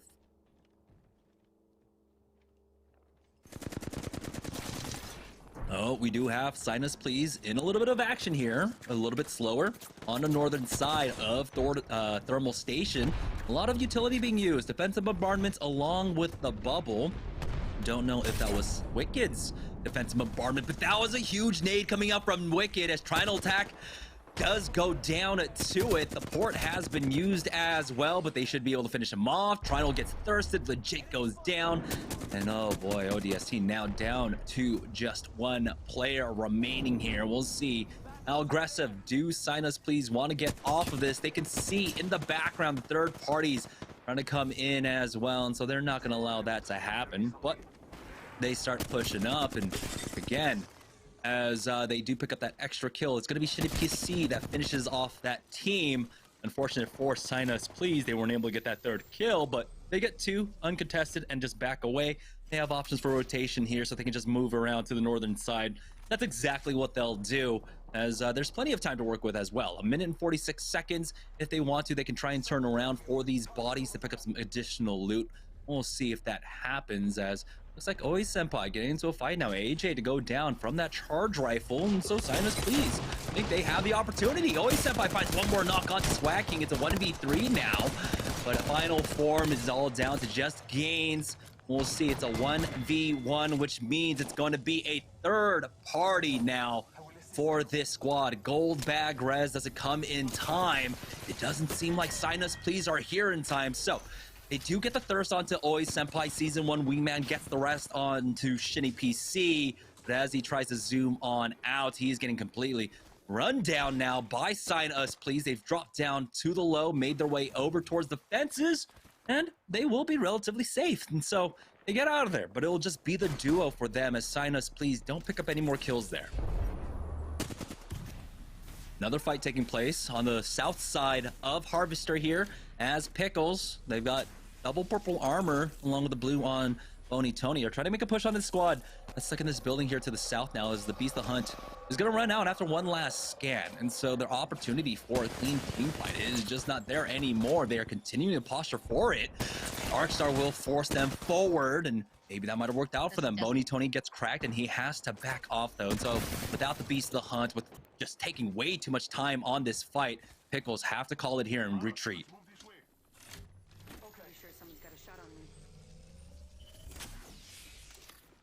Luckily for them, it looks like this side of the building will be in for the next zone, so they have plenty of time if they want to try and reapproach this to take this fight. Icy River's gonna want to really hold on to that defensive bombardment, really maybe throw it down onto the high ground there where anyone can peek from during this fight, as they're going to take this fight inside more than likely, more than anything else. And so that's going to be the primary concern with that defensive bombardment. You can see with the outlines, there's so many teams still over at Sorting Factory. This fight becomes incredibly hard to try and take, with especially when you consider that there's 16 squads left in this lobby.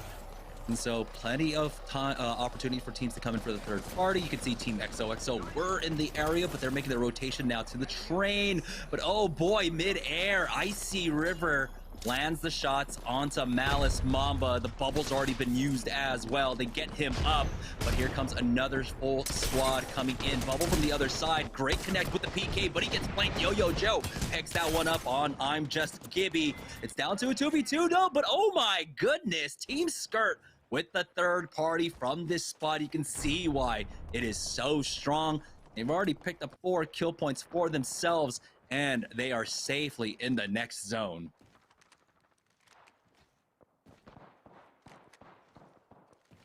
Team Skirt still have some teams that are in the area over here at Sorting Factory now. You can see there's one playing inside the banana offices, and so they can continue to play gatekeepers here and pick up more and more kill points. And we mentioned it at the beginning. Their economy looked fantastic. They had 250, 240 some odd ammo for all of their guns.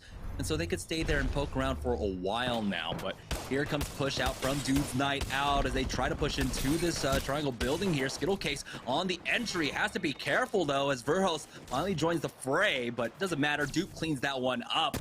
PK R301 combo, and Dude's Night Out will be able to stabilize off of this one.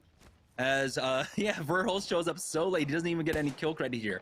It was CHR that tried to come in for the third party, but nothing coming of it, as Sign Us Please.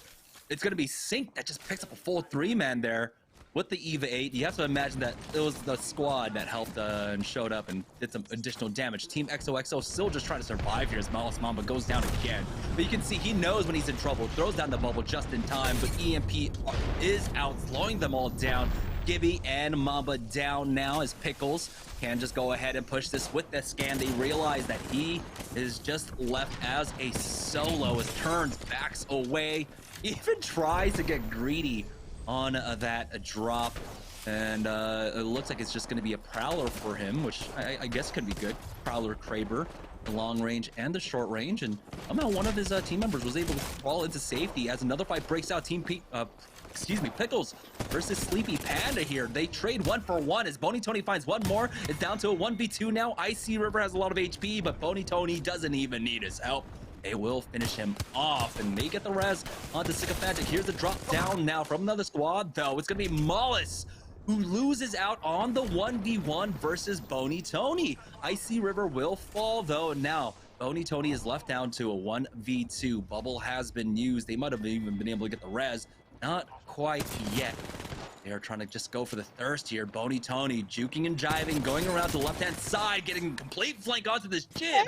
Tried to go for the melee, misses out on that. Has to reload. The wingman now hits and takes him out. Huge plays coming out from Bony Tony, keeping his team alive, but Team Harbingers, how much longer can they survive for? The gas from Lightstar Joe, putting a slowdown onto this squad, taking a lot of damage. They're doing a great job of hiding through it, at least, with that Gibraltar bubble. And Dude's Night Out, finally finding the game, waking up later on in the night like we saw on Tuesday night. Back on board with Menaces of War Society, who are stuck here on the low. They got some loot boxes to pick up for themselves, and it looks like they were the ones that were able to quite possibly pick up the duo. Nemro has to be careful, though. Someone was peeking from that high ground office, and he'll be able to retreat to the rest of his squad as they just healed that one up. As you can see, this ring will continue to pull down now out into the middle of nowhere as some buildings over at Tree are actually still in. Jamerson, what did I just come back to? If anything, you're going to be the MVP after today. I'm enjoying what I'm watching right now, especially after that play from Bony Tony. The ring now claiming Boxo T. I can't believe what I'm seeing. This is a lot more fast-paced game that we had witnessed compared to the other games, especially since there's 8 squads left, though. It's really down to the wire within these teams, and Menaces having to reposition themselves. They at least know that there is a squad on the high ground, like you made mention of, but they do have Nimuro, who could scout out ahead. He's about to get his ultimate soon, and taking a look at this outer perspective to see where these other squads are located. You currently have Pickles, who are still holding on to that high ground, but there's somebody behind them. It's going to be the Obey crew, who are hanging out to that low ground and slowly making their way over, meeting their fate with Pickles. Dude's Night Out do have control over one side of this building, but that peek out keeps them a little bit wary here. Beast of the Hunt is popping throughout all of this for Verho, so he'll have another scan once that that is finished off. CHR dropping down now. They've got the caustic gas out as well, getting the first knock onto Z Davis. We'll see where Exile and the rest of the team are dropping down into the gas. Exile will get finished off by Ronnie, and CHR clean up this edge of the zone. They will be safe as well. Hambino trying his best to heal up and almost goes down. He's got the gold bag res. It's gonna be Verhulst that picks it up. Dude's Night Out getting aggressive, but they switch on their fight now as they go on out. It's all up to Verhulst here left in this fight. He does clean up. We're down to 4 squads remaining. Where are the third parties? It seems like everyone was just involved in their own fight. Now they're all recovering here, and so it's going to be a final 3v3v3 once again here in the third game of the night. And a mobile respawn beacon being called into. What is going on here? You currently have Obey team over to the side. They have that outer position, but they're the only team that doesn't have a building to work with. Luckily, though, they do have that middle circle and that mobile respawn beacon to at least use for extra cover. They also have these death boxes for extra materials that they may need to actually push in closer. But overall, you could take a look at the positioning, and Dude's Night Out, they know exactly where the Obey crew is going to be. CHR, they're going to have to rotate soon, especially since they don't want to find themselves sandwiched in between Wicked and Tempest. CHR on the back of a win from game number 2. Want to repeat that now, but we got 2 amazing squads ahead of them. Dude's Night Out along with Sign Us Please. Bubble has been forced out from Dude's Night Out, and they're going to go ahead and take to the skies. But there might be enough time for both CHR and Sign Us Please just try and shoot them out. As you can see, oh boy. Yep. When your flight leader, when your pilot gets taken out, the rest of the flight is not going to go well as they get taken out here. It's down to the last 3v3. CHR trying to buy some time. More barrels get placed down. They need to pop them as they go as well. The bubble has been used. And so Sign Us Please smell weakness on the other side, trying to set up the crossfires. Tempest shoots from the left. You've got Saint on the right. Beautiful beam through that smoke as well as they try to charge up, but you can see the effectiveness of the gas. Ronnie picks up 2, and CHR are gonna do it. It's back-to-back for CHR here in game number 3. I'm so appalled at the way that this played out right there, Jamerson. Sign us, please. They had the ability to actually push in on them. They saw the weakness shine in CHR's eyes, but they put themselves out in the open, and you made note of that caustic difference that really played a part in that last fight. Congratulations, though, to CHR that closed out game number 3 out of 4. I had some technical difficulties at the end, but Jamerson, I want to say that you got the MVP of that match because that was a great hold, and that was great performance that we saw from our players. Yeah, we're going to take a short break, and when we get back, it'll be the final game of the evening. Remember, $1,000 on the line. You're not going to want to miss the finale for day number 2, so don't go anywhere, guys. We'll be right back. Stack Pringles flavors. Make new ones. How much do you think Pringles paid these people? Hardly anything. Hey, you guys want to stack different Pringles flavors to create new flavor combos? Here, I'll go first. Pizza, barbecue, and jalapeno. The spicy barbecue pizza stack. Get him! Grandpa, what's going on? Pringles. We're trapped in a Pringles commercial. They must have taken us in our sleep. How can we get out? We can't, Summer. They warned me this would happen, and I didn't listen. Stack Pringles, make endless new flavors. Stacking Pringles to make new flavors. Make endless new flavors. Barbecue, wavy, and sour cream and onion equals a 3-layer dip stack. Kellogg's, Fruit Loops, Apple Jacks, Corn Pops, Tiger Paws. They're Jumbo. Jumbo snacks, snack time heroes. Go take them on the go. Cereal, magnified, showing up for snacking time. Jumbo snacks, snack time heroes. Go take them on the go. It's Jumbo. It's your snack hit. It's Jumbo Snacks.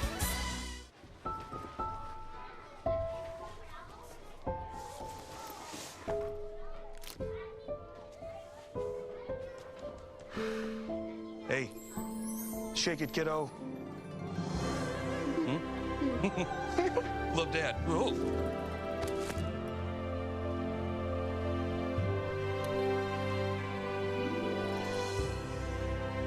I've got this. Kellogg's Rice Krispies Treats. A little love when it's needed.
Verses coming daily under pressure. Working on the plot and the scheme. The true style trademark is at the edge of your dreams. I'm talking. Yeah.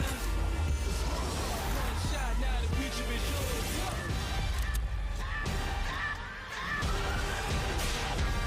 I'm turning dreams into reality. In the lab with the formula and chemistry. New memories spark and motivate and make the industry shake. Put the bars in the brakes. I'm talking one chance to have a soul. Goes for the goal. It's one shot. Now the future is yours. Let's go.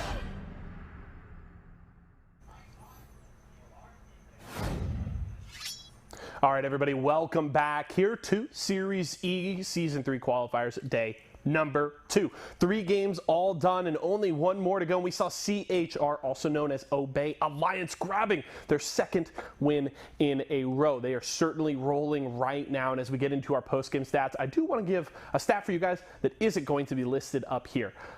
Between CHR, Dudes Night Out, and Sign Us Please, those 3 squads had 30 kills between them. They wiped out an entire half of the lobby just between those 9 players. So dominant game here from those top 3 squads. It was certainly a fun one there. I believe we have post-game stats here. Production's going to tell me if we don't. Yes, we do. We do. Beautiful. Hambino obviously leading the way there, but it was Sinus Please leading in the statistical department, and specifically it was synced. 10 kills, getting into the double digits.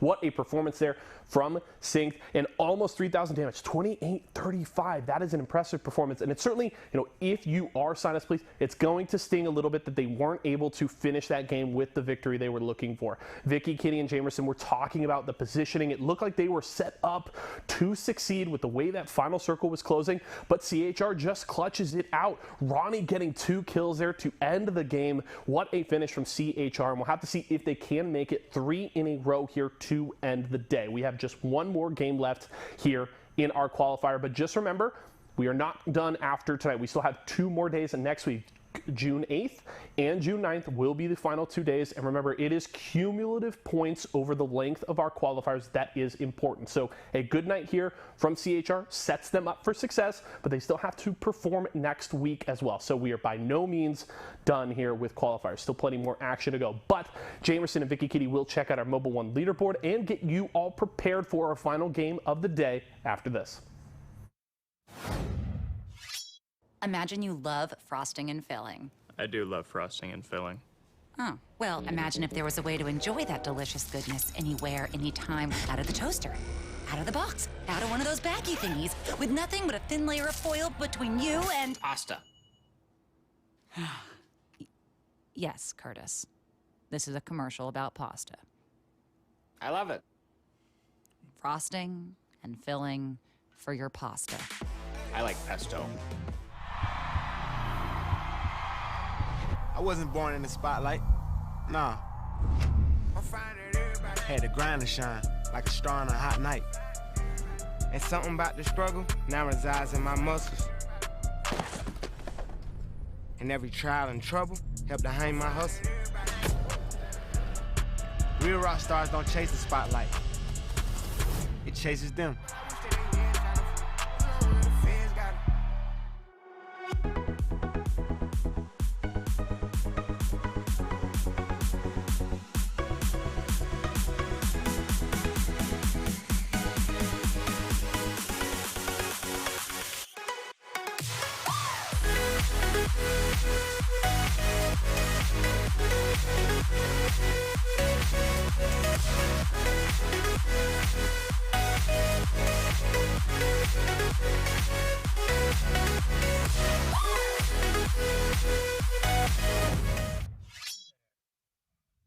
All right, welcome back, guys, to Series E. We just watched CHR take back-to-back wins. Will they be able to finish off the day strong before we head into game number 4? Let's go ahead and take a look at the Mobile One leaderboard, though, as CHR should be in the lead, and indeed they are. 43 points overall, but Sign Us Please come out of nowhere are now in second place with 35 points. And now Nicolas Cage Match, who started off the day in first place, are now down to third place. Wow, look at the difference in points here. Now that we're starting to see a lead here from CHR, about a 7-point difference in comparison to Sinus Please. Nick Cage Match, though, the team that was able to hold that Mobile One first place spot on the leaderboards, now down to third place. So look at the difference that just one game was able to make here, Jamerson, between these teams. And now that that gap is expanding, CHR taking 2 games back-to-back can really make it or break it for the rest of these last 2 teams between Sinus Please and Nick Cage Match to make a comeback, because it's those top 2 spots that really get to walk away with that prize pool money. $700 going into first place and $300 going into second place, especially with those cumulative points rather that you want to make sure you end the day with. And I believe going on to our 4th game of the day is gonna really make a difference here, because especially since those are the only games that we're gonna be seeing for the night. Yeah, and also next Tuesday and Thursday as well for Sign Us Please, a team that started off a little bit later because they did not compete on Tuesday. They have a lot of work cut out for them, but they're at least having a strong start here on day number 2. Let's take a look at the Mobile One high performance moments of game number 3, though. and it came down to Team XOXO getting caught. We're seeing that a lot of the times in these circles, there's just a locus of action, and this was definitely one of those spots here in game number 3, where it was just team after team after team that were fighting. Oh man, this was such a good play from Team Pickles, specifically Tony, that we saw clutch side out. You were taking control here, Jamerson, and you were doing such a fantastic job. Meanwhile, here I was sitting at the edge of my seat, seeing Tony play and wondering, wow, the way that he was able to handle not only these 1v1 isolations, but when the third party came rolling in, Tony still came out on top. You see how this all plays out here as Team Pickles seem to be put in a pickle themselves. Luckily, they had that shield, but the moment this team dropped, Boney Tony, look how low he was. He played this so patiently too. When he got the shield swap, immediately knew that another team was right behind him, and he took this 1v1 with the wingman and then finishing things off with the R9. It was like he knew exactly where Mollis was going to end up dropping there. I see Rivers still trying to heal up, but Silence does drop on him, and Boney Tony left again. Is in a 1v1, 1v2 situation, but he does not worry whatsoever. This is an incredible moment for Boney Tony, for Team Pickles here. They're having a pretty decent game, and they have found some kill points throughout, but they need a lot more. Like I said, for teams that were not able to make it into day 1 of qualifiers, they're playing from 6 games behind, 6 games of progress that a lot of other squads were able to have. Teams like Team XOXO, Dudes Night Out, we had 50 plus points in day number 1, so there's a lot of catching up to do, but we'll see. We have 2 more nights and 1 last game tonight, and so excuse me, you got to finish this one off strong. And here we go, headed into the final game of the evening. $700 going to first place, $300 going to second place, and of course, all the points leading up to the top 4 at the end of the qualifiers here. So a lot on the line for our squads, especially for a lot of the teams that just want to get their foot in the door and competitive, really want to make a name for themselves. This is where you start. Yeah, especially now that this is the last game of the night, we may see a different pacing from these teams, maybe trying to play it a little bit safer. As we get set up, though, we're going to see the perspective of the winning team from the last 2 games, Team CHR, that are going to be over to the side of No Name, and instead, they're going to try to scout out ahead. They have that beacon to work with, so that way they know where the next circle is going to be, which is what Ronnie's going to aim to do. Yeah, they're gonna have a lot of loot to work with here. Typically, a lot of times we see that No Name getting taken sometimes even by the teams that's over by Geyser, and it was Bambino who was eyeing it, but Ronnie forces him off there. So we have another Southern Circle. This time, though, it will go down, straight down into launch site. So for the teams that can, they need to rotate now and get there quickly. As we join on board with ODST, who found themselves on the wrong end of rotations in that last game. Coming down to the south-hand side here, you can see Crypto Drone being used to pick up this beacon for us, and 6XZs are just here. And that's actually great to know that from that building, it's actually within range to pick it up with the Crypto Drone. Yeah, that's a good character knowledge here, showing up by nades, and as they do loot over to Skyhook, it's going to be interesting. We already see some pings coming in. They do already want to go in for the rotation, especially since the circle is going to end up on the other side of the map. They don't want to get called out with those rotations, especially since, you know, what we've seen in the past tonight with ODST. You may mention that wrong positioning at the wrong time, unfortunately, kind of did it in for them. Now, as we do see 6XZs make their way over, they don't want to get called out, and they're going to go up to position themselves as a priority. They have been finding themselves in a lot of fights, and you can see the bubble already coming out from final form. They are getting pinched, have to retreat, and they're going to be retreating straight into 6XZ's Absolute Monarchy. The ones that try to pick this one up, and they do get that first kill. Swag King on to Fat Fruit Ninja, but like we said, 6XZs are right there on the other side of this fight, and they were able to get one knock, and I believe the thirst in just a moment here. Absolute Monarchy do not want to overextend for this one, and so they'll just back off. They pick up that 1 kill point. They'll be happy with that. They'll keep on moving here. You have to remember, they're on the north side, the most north side of the map, and the ring is pulling down to the absolute opposite end as well. And so if they want to play for positioning, if they really want to utilize this crypto, they need to get moving as they're already late on this rotation. Yeah, especially since 6xZs is right there, so they don't want to get pinched over by while they're rotating. They're trying to look for options here and also try to get intel over the team that they were just able to make note of, and they do see exactly where they're rotating here. Trying to walk away with that 1 KP though. It's Dude's Night Out that are fighting over to the side here. And dropping down from that high ground, they don't want to get split up too much. They do get scanned, and the scan coming in from Verlust, who has the Beast of Hunt already activated, so he's going to get a scan once again. But it's a scan for a scan, and the high ground goes in favor to this opposing team, who's booting them off here. Luckily, the circle is right there, but if they don't want to get circle kept, they may be forced to actually rotate long.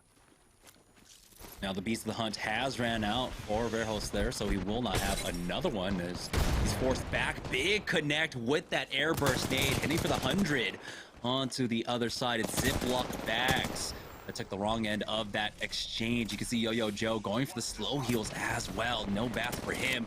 And so Mass will back off as Dude's Night Out are setting up the crossfire as he gets out of that queue. Takes some damage from behind. Scan comes in just in time for Verhulst. Now coming in for the flank as they all have their eyes turned towards the front there. He gets the knock, but it's a 1-for-1 exchange. Dude and Skittlecakes need to find another knock though. It's going to be down to this 1v2 and they get cleaned up. They need to get Verhulst up. They need to do it quickly. As you can see, nades coming out already for the third party. They have to leave Verhulst here. And Skittlecakes and Dupe are out. Nick Cage match were the teams was the team that came in for the third party, and they will continue to hunt them down. A Season 1 wingman, he's got his Beast of the Hunt popped. You've also got, of course, the stim coming out from Shinnet PC. It's only a matter of time, 8 more seconds left, but as he turns the corner, there they are, bubbled down just in time. They do back away, but Season 1 wingman will not let them back off for free as he continues to hunt them down. But this is going to be a long chase as they might be able to just work their way all the way back around and maybe pick up that beacon, or excuse me, that banner, but they're retreating now. Down towards the low as they're getting hit for flash. Dupe will fall, and Skittlecase going down to Oi Senpai. Nick Cage match waking up here after being dropped down to third place position. They want to finish off this day strong. Yeah, this is the opportunity now. Now that they've gotten this early KP, they want to make sure that they outlast some of these teams. Go for placement. Great shots coming out from Nick Cage match, and the way that they were able to clean up that squad too while they were at it. They were able to get some extra credit, and now they're going to be able to rotate right into circle that's right next to them. With a lot of great loot, with a lot of ammo as well, they are just set up to finish this one off strong. And so now with this zone going over towards launch site though, they are not running for themselves a Valkyrie. So if they run into chokes, it's going to be difficult. They're really going to have to utilize the jump pad from Shinny PC, and that can be a bit more dangerous, but they have another squad in their sights and they will try to chase them down. Here's 6xZs making their move, and fortunate for them, coming out of Skyhook with double blues and a white is not the greatest, especially when we know what the other side has. And so they're going to try and dodge out of this as quickly as possible. Absolute Monarchy here on the northeast side of the zone, getting gate kept over by Geyser now. It's Stick Drift OP from the high ground that have forced them back. But that was a defensive bombardment coming out from Flinzar, and you can see they can just go ahead and disengage and try to play from a different angle instead. Yeah, they're opting to just back off here, especially since Flinzar only has that white Evo. I feel like this is the second time we've actually noted this, that Flinzar has the white Evo to work with, while the rest of this team now going back to the Geyser. Meanwhile, though, Nick Cage match, they're finally bringing this fight over to potentially 6xZs. And you talked about the fact that they didn't really have a lot to work with after coming in from Skyhook. They get one down, though. Nick Cage match having the advantage, not trying to overextend. It said Season 1 wingman is going to heal up with that gold Evo, just needs to pop one shield cell. They do get that 3-man scan, and closing things out, ensuring that they do get that kill. That's a really big deal here, especially since we have this team managing to get some of that extra KP. Who, though, WHO, hanging out to this high ground and this rock, Pride Rock at that, to stop some of these rotations. We have Vise on the Caustic to try to control some of the space, but it's a matter of being able to pop this med without getting shot while you rotate. Luckily with that Gibby Dome, he is going to be able to get right back into position with the rest of his team. So WHO now up against Nick Cage match here on the low, but it doesn't seem like they completely chased after these kills. They saw that it was a full 3 and they back away here, but like I said, they don't have that Valkyrie, so moving through these chokes can be a little bit difficult. You do have options going over to the north-hand side, make their way through Harvester instead. Is definitely an option for them. For Harbingers, though, they are stuck here on the southeast side, having to go through another squad who's trying to gatekeep them here. Lightstar trying to slow things down with those barrels, but here comes some nades. Does not connect onto Nemusona. And now they are cornered. You can see the roof control being held by the other squad as well, right above them. They need to just actually either commit to the solo up top or the duo that's inside the building. As they swing out, that duo actually backs off and gives them some space. Well, they also do get scanned here too, so while they are holding onto this building, the other squad now is going to get into position, get onto the roof. If they could try to isolate one member, which they don't, but now all three-man squad here is going to be hanging onto the roof instead. Harbingers, though, not looking so great with this armor. They do have some ultimates to work with, but it's just a matter of this roof control that they're being wary of, and they're not in circle too, so they want to start rotating safely here around what could be the line of sight of Lava City, and it's going to be a squad that they're going to be met with, and they're immediately retreating right back to the building that they were sitting happy in. They're trying to figure out how to utilize this Valkyrie ultimate, trying to find the open space. As you can see, Dome is a bit of a nuisance for them with those little overhangs, and there they go. Is this it? Is this it? I think this is the spot. They can do it from here. So they will have it. They've got the bubble as well, and they will take to the skies to get out of this angle, taking a lot of damage for their effort, though. Nemusona almost cracked throughout all of that. Will finally take some flesh damage, but they are out of trouble. You can see how troublesome the Dome was for them. Other teams tagging them as they're moving along. They're actually committing now down to the low, stuck out here in the barrels. Oh boy, they have some cover, but Nemusona will ultimately fall. Fat Fruit Ninja picks that one up, and that's kind of the issue you run into when you use the bubble to just get the starting animation off. You don't have it for when you land, and so Nemusona will fall. Maybe they have an opportunity to try and find a mobile respawn beacon. Maybe they can get the res over by Sorting Factory. Jamerson, they landed in the middle of a war zone. There were so many people waiting for them down below that unfortunately they just didn't have any other options. You may note of it, they used that bubble so they didn't have it when they came down. Speaking of bubble though, that's going to be a bubble used for AM and Nick Cage match. They smell blood. They are not tired of the fact that they're just charging into these teams. Now bring this fight close up though. Shin PC is getting hit from behind. He wants to be actually wary. It could be a third party actually making their way right over to this fight. Shinny PC actually takes so much damage, but they clean up this fight. Now hopefully they could get these shield swaps in time before this third party rolls right up into this cart. This is one of those positions though that becomes very difficult to try and third party for, because you're also committing into the same kind of third party trap that the other team was in, and so no one really wants to commit on to that one. Nick Cage match will be able to make it out, and take a look at that. They have at least 9 kill points to their name. They've basically made up the difference between first and third, so they might already be tied for first at this point. And we know that it's at least 9 points, but they might definitely have more actually. Malice Mamba though in his bot of trouble as Team XOXO on the retreat. It's gonna be a combination of BRS along with Sign Us Please that pick those up, and it looks like Harbingers were able to recover Nemusona and get that res off, and they're just gonna have to run it. They're gonna have to risk it, and they just drop it down here in the middle of Sorting Factory. Teams are gonna smell this and start coming like moths to a flame. And CHR are still up and alive and kicking. They're holding on to the edge of the circle. They get scanned in the process, so the Valkyrie attack is gonna come out. They do have to be wary of this. The bombardment may also be used here from Hambino, and he is going to pull the trigger on that, forcing them to retreat and to go right back inside, but they were able to isolate one of the members that are actually on the low ground there, forced out to use the Gibby bubble.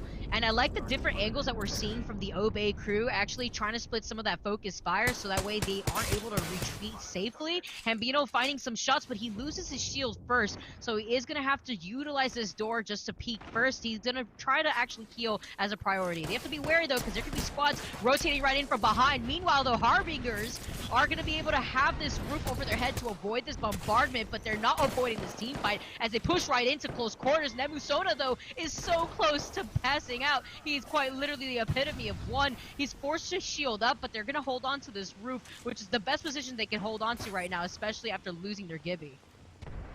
Yeah, without that bubble, this rotation is going to be absolutely deadly. Lightstar Joe throwing down the barrels for them to try and have a bit more control over this roof, but you can see that team posturing to try and climb up. The PKs, though, keeping them wary, keeping them at bay for the time being. Going to try and slide on over towards the other rooftop. Lightstar Joe committing to the low, and then Musona has the roof here. And we're not able to recover the banner as well, and with 30 seconds left, really no opportunity to try and get him back in. Sign us, please, though. Just roaming around the edges, the outskirts of this ring, trying to find fight after fight. We want to take the lead away currently now in second place. Sign us, please, moving their way through Banana. They actually might not be looking for fights. They might just be looking for rotations. As you can see, the scans and the and the pings going down. They need to make their way into the ring, and they have basically a death trap ahead of them in that empty zone leading down towards launch site. Absolute Monarchy, though, here on the eastern side, have a team below them, as Fat Fruit Ninja will be able to get that red evil for himself, but as he gets behind cover, he does get tagged. But it looks like Absolute Monarchy, they've got the flank set up, they've got the cross angles here. It's all about this bubble timing. This is also a scary position too, because somebody could come up from right behind them. Luckily, they do have that portal from Sleeping Panda. He's going to be able to get out of that situation from that bombardment.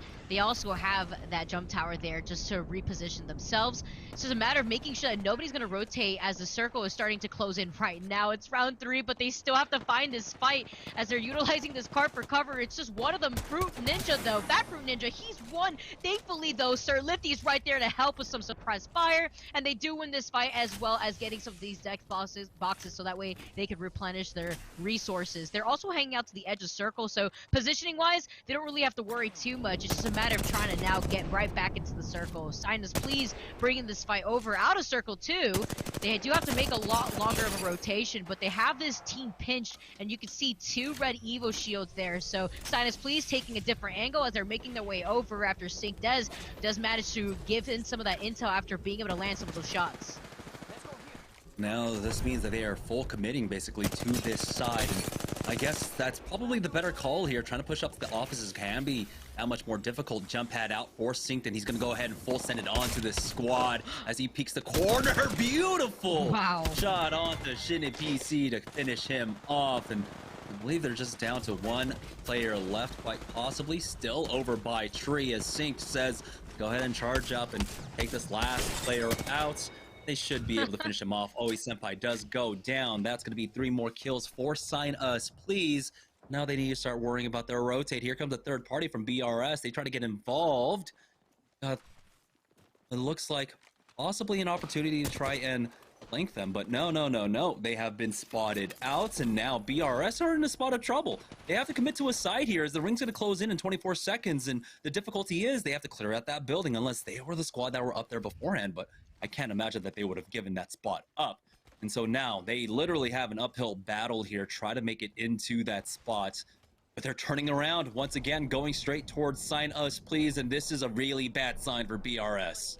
Oh, less than 3 seconds now. Jamerson, they have to rotate, and they got to rotate now. The circle is going to hurt, but no matter what, they're forced to get into this fight. Talking about fighting, though, it's Sinus, please. Wicked, he's out of his shield. Now he's losing a lot of health. Thankfully, Synced is right there to provide some of that suppressed fire, trying to keep all these other squads at bay. He has to take this fight, though. The Gibby's right in front of him. He gets out in time. Hopefully, they can get some shield swaps there, as there are some death boxes, and the Kraber in the hands of Reverium, who now could have line of sight over the back of circle. They're holding onto the edge, but so much fighting coming in, especially on the edge. They jump down on Nemero. He's not as lucky this time around. Menaces for Society are taking so much damage, and they can play around the shield. They can do it, but they can't. AM, they cleaned them up, but now it's their turn to meet them back in the lobby because they're taking so much damage, and it's BRS that go in for the third party. How the hell did BRS get here? Well, I guess it's because Sign Us, please, were occupied in this fight, and so they could not turn around to try and gatekeep any teams coming up from behind them. So BRS did make the right call, but it was just for the sake of Sign Us, please, being way too busy dealing with 2 other squads. So surprising, you don't really expect a full Valkyrie team to just drop down on you with the Valkyrie ults for that rotation, but that's what happens. Synced with a beautiful spray now, but the caustic gas keeps them at bay, keeps them tempered inside. You can see now Saint was trying to set up the crossfire, but he has to back away. That was a full 3-man peek onto him, and somehow he took almost no damage throughout all of that. But sign us, please. Really waking up here for the last game now. Absolute Monarchy still just left with Sleepy Panda in the final 6 teams. They are the only team now playing damaged, as Sleepy Panda is going to rat this one out for as long as he can. Yeah, I mean, he was unable to grab the banners between both of his teammates. He may want to play this a lot safer, but he does have the portal set up potentially to overcommit. I mean, they have a beacon that's inside the situation, and that's exactly what he's actually going to opt to do. But he took so much damage in the process, goes for the shield swap quickly, just the blue Evo, which is absolutely crucial here, but luckily does manage to take Sir Lifty's banner right before backing off. Unfortunately, it's going to be at most a 2-man squad here, unless he could try to retrieve that last banner while this fight is going to commence very shortly. Sinus, please, holding on to this building, looking a lot better in terms of positioning, unless this other squad that's right outside actually rotates right around them. Yeah, they have a lot to worry about. So many points of entry into this building here, but that Valkyrie squad will just go ahead and back away. The bubble has been used, and Wicked throws down that defensive bombardment. Didn't really have to. But the timing is just unfortunate for him, as that bubble will keep that squad completely safe. Tempest even commits the Beast of the Hunt just in case. This is more about caution than anything else, and that squad will make it over towards the blue bins. Now it looks like there's one less doorway for them to really worry about. Sleepy Panda, in the meantime, does get finished off. Wicked cracked. That team not ready to push without their bubble, especially in this situation. Very close quarters, a lot of teams in the area looking for the third party. You do not want to grief this fight. Yeah, that's why you see that they're playing so patiently here. Sinus, please, are just holding on to this building. That's the best option they could do, especially not give this building up to a team that is running that caustic. Those traps would be absolutely lethal, especially for this final circle. But they know that there's a team potentially right behind them too, so that's something to note. They do get that scan, and it's Team CHR that are by these crates instead. They have that caustic. It's going to be Crook who throws down the trap already by the door.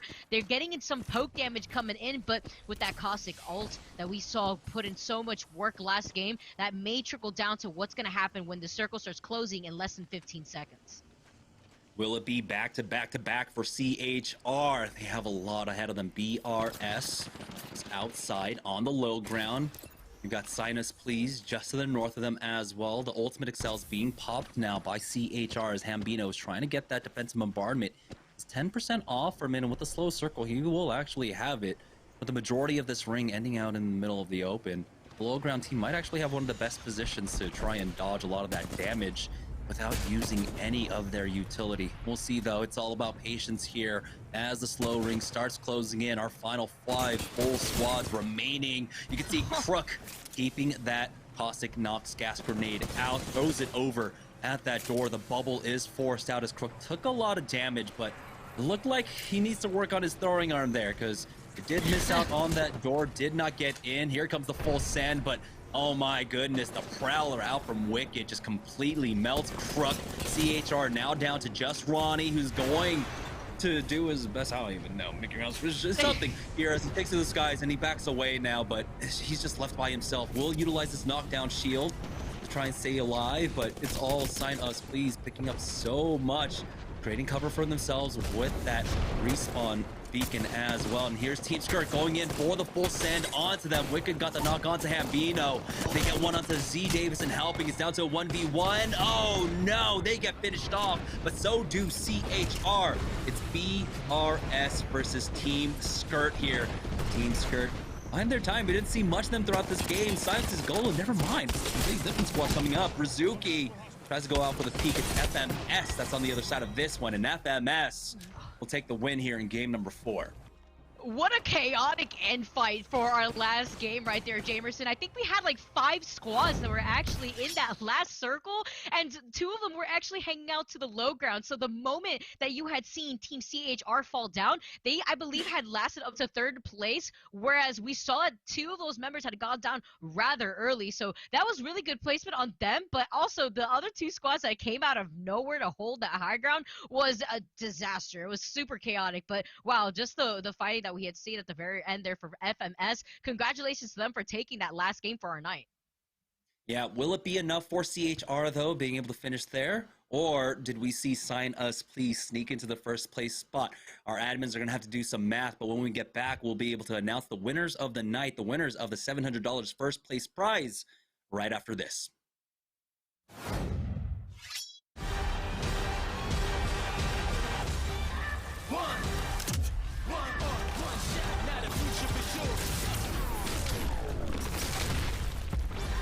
Verses coming daily under pressure. Working on applying the scheme. The true style trademark is at the edge of your dreams. I'm talking. Yeah. One shot, now the future is yours.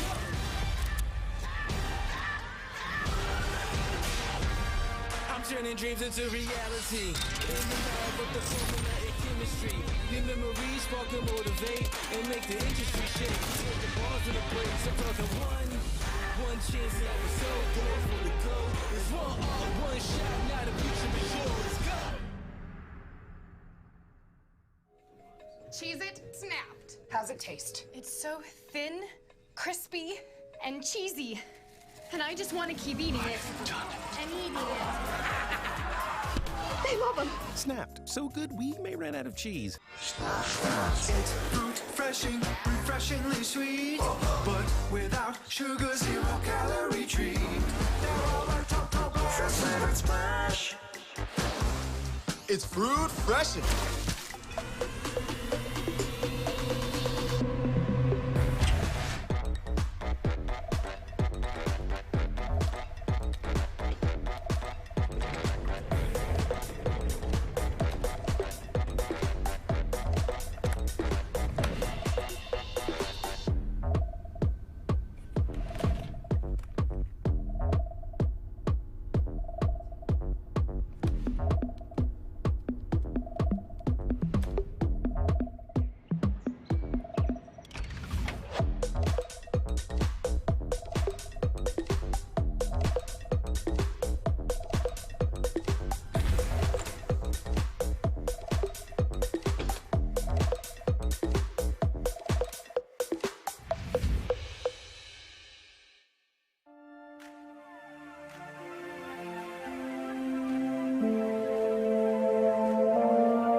Welcome back, everybody. A chaotic and exciting finish to our final game of the day. My name is Jay, so I've been your host today. It's been a fun slate of games just for today, but they certainly delivered from the action front. Let's check out our final post-game stats here of the day here. And just a reminder, again, 2 more days of qualifier action. It is June 8th and 9th next week, so don't worry. The qualifiers continue, and these teams still have more work to do if they want to qualify and make that top 4 to get into Series E Season 3. But it was finicky, leading the way for the FMS squad here, grabbing our last victory of the day, so congratulations to them. But still, Nick Cage Match having a much better performance today than we saw from them on Tuesday. They were very disappointing, in my opinion, with their performance on the first day, but coming out swinging here today. 5 kills for Season 1 Wingman gives him kill leader for the final game here. And then Synced showing up one more time, over 2,300 damage for Synced there on Sign Us Please. So it was definitely a fun finish. Very chaotic final circle there. We even saw Ronnie there for CHR trying to sneak into that top 5. Not sure how the points are going to shake out, but don't worry, our admins are sorting all that out. Now, after this break, Jamerson and Vicky Kitty will check our Mobile One leaderboard, hit our final high performance moment of the day, and prep you for next week's action. That's it for me, but we'll see you guys here in just a few.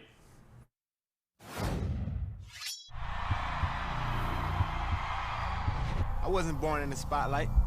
Nah. Had to grind and shine like a star on a hot night. And something about the struggle now resides in my muscles. And every trial and trouble helped to hang my hustle. Real rock stars don't chase the spotlight. It chases them. Imagine you love frosting and filling. I do love frosting and filling.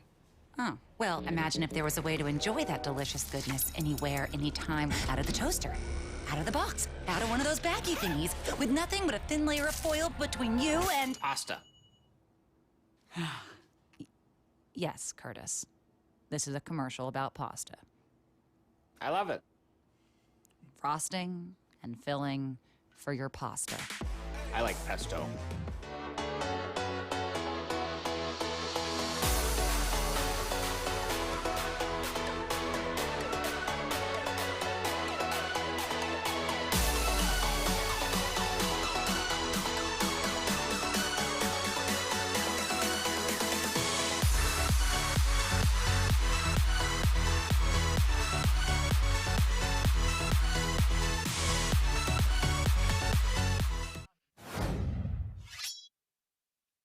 All right, welcome back, guys. That was the conclusion of day 2 of qualifiers here for season 3 of Series E, and we had some great matches today, Vicky. Yeah, I was really excited to see a lot of these other teams come out in full force. Despite not being present for our first day of qualifiers earlier this week on Tuesday, they still saw a lot of success coming out today, despite only having 4 games here too, Jamerson. So that put up a lot of pressure onto our teams. Yeah, definitely for Sign Us Please. It was less of a plead and more of a demand with how they were able to finish off the day. Let's see if they were able to take the first place position, though. Taking a look at the Mobile One leaderboard, we knew that they were high up in the standings, and they did it! Oh my goodness! By 1 point, Sign Us Please win out the day. They'll win $700. CHR will take home 300. But what a great first day for Sign Us Please. Like you said, Vicky, we have to remember, they missed out on the first day. They missed out on 6 games worth of points. But this is a huge statement for them going into next week's matches.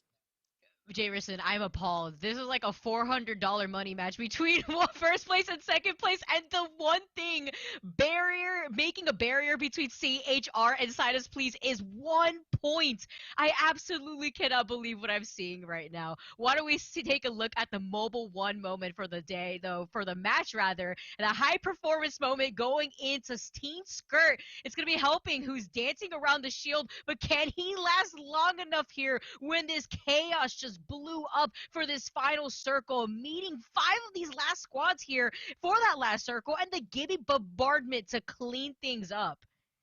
Importantly there, Wicked survives. He gets the knocks. He finishes off that squad. That gives them the extra placement. That gives them the extra kills. That's what put them over the top here in the Mobile One high performance moment to secure first place.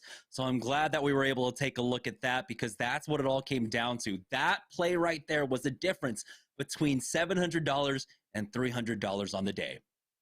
I can't believe it. And those are the micro moments that you really need to pay attention to. I love the way that we got that replay to see that more thoroughly.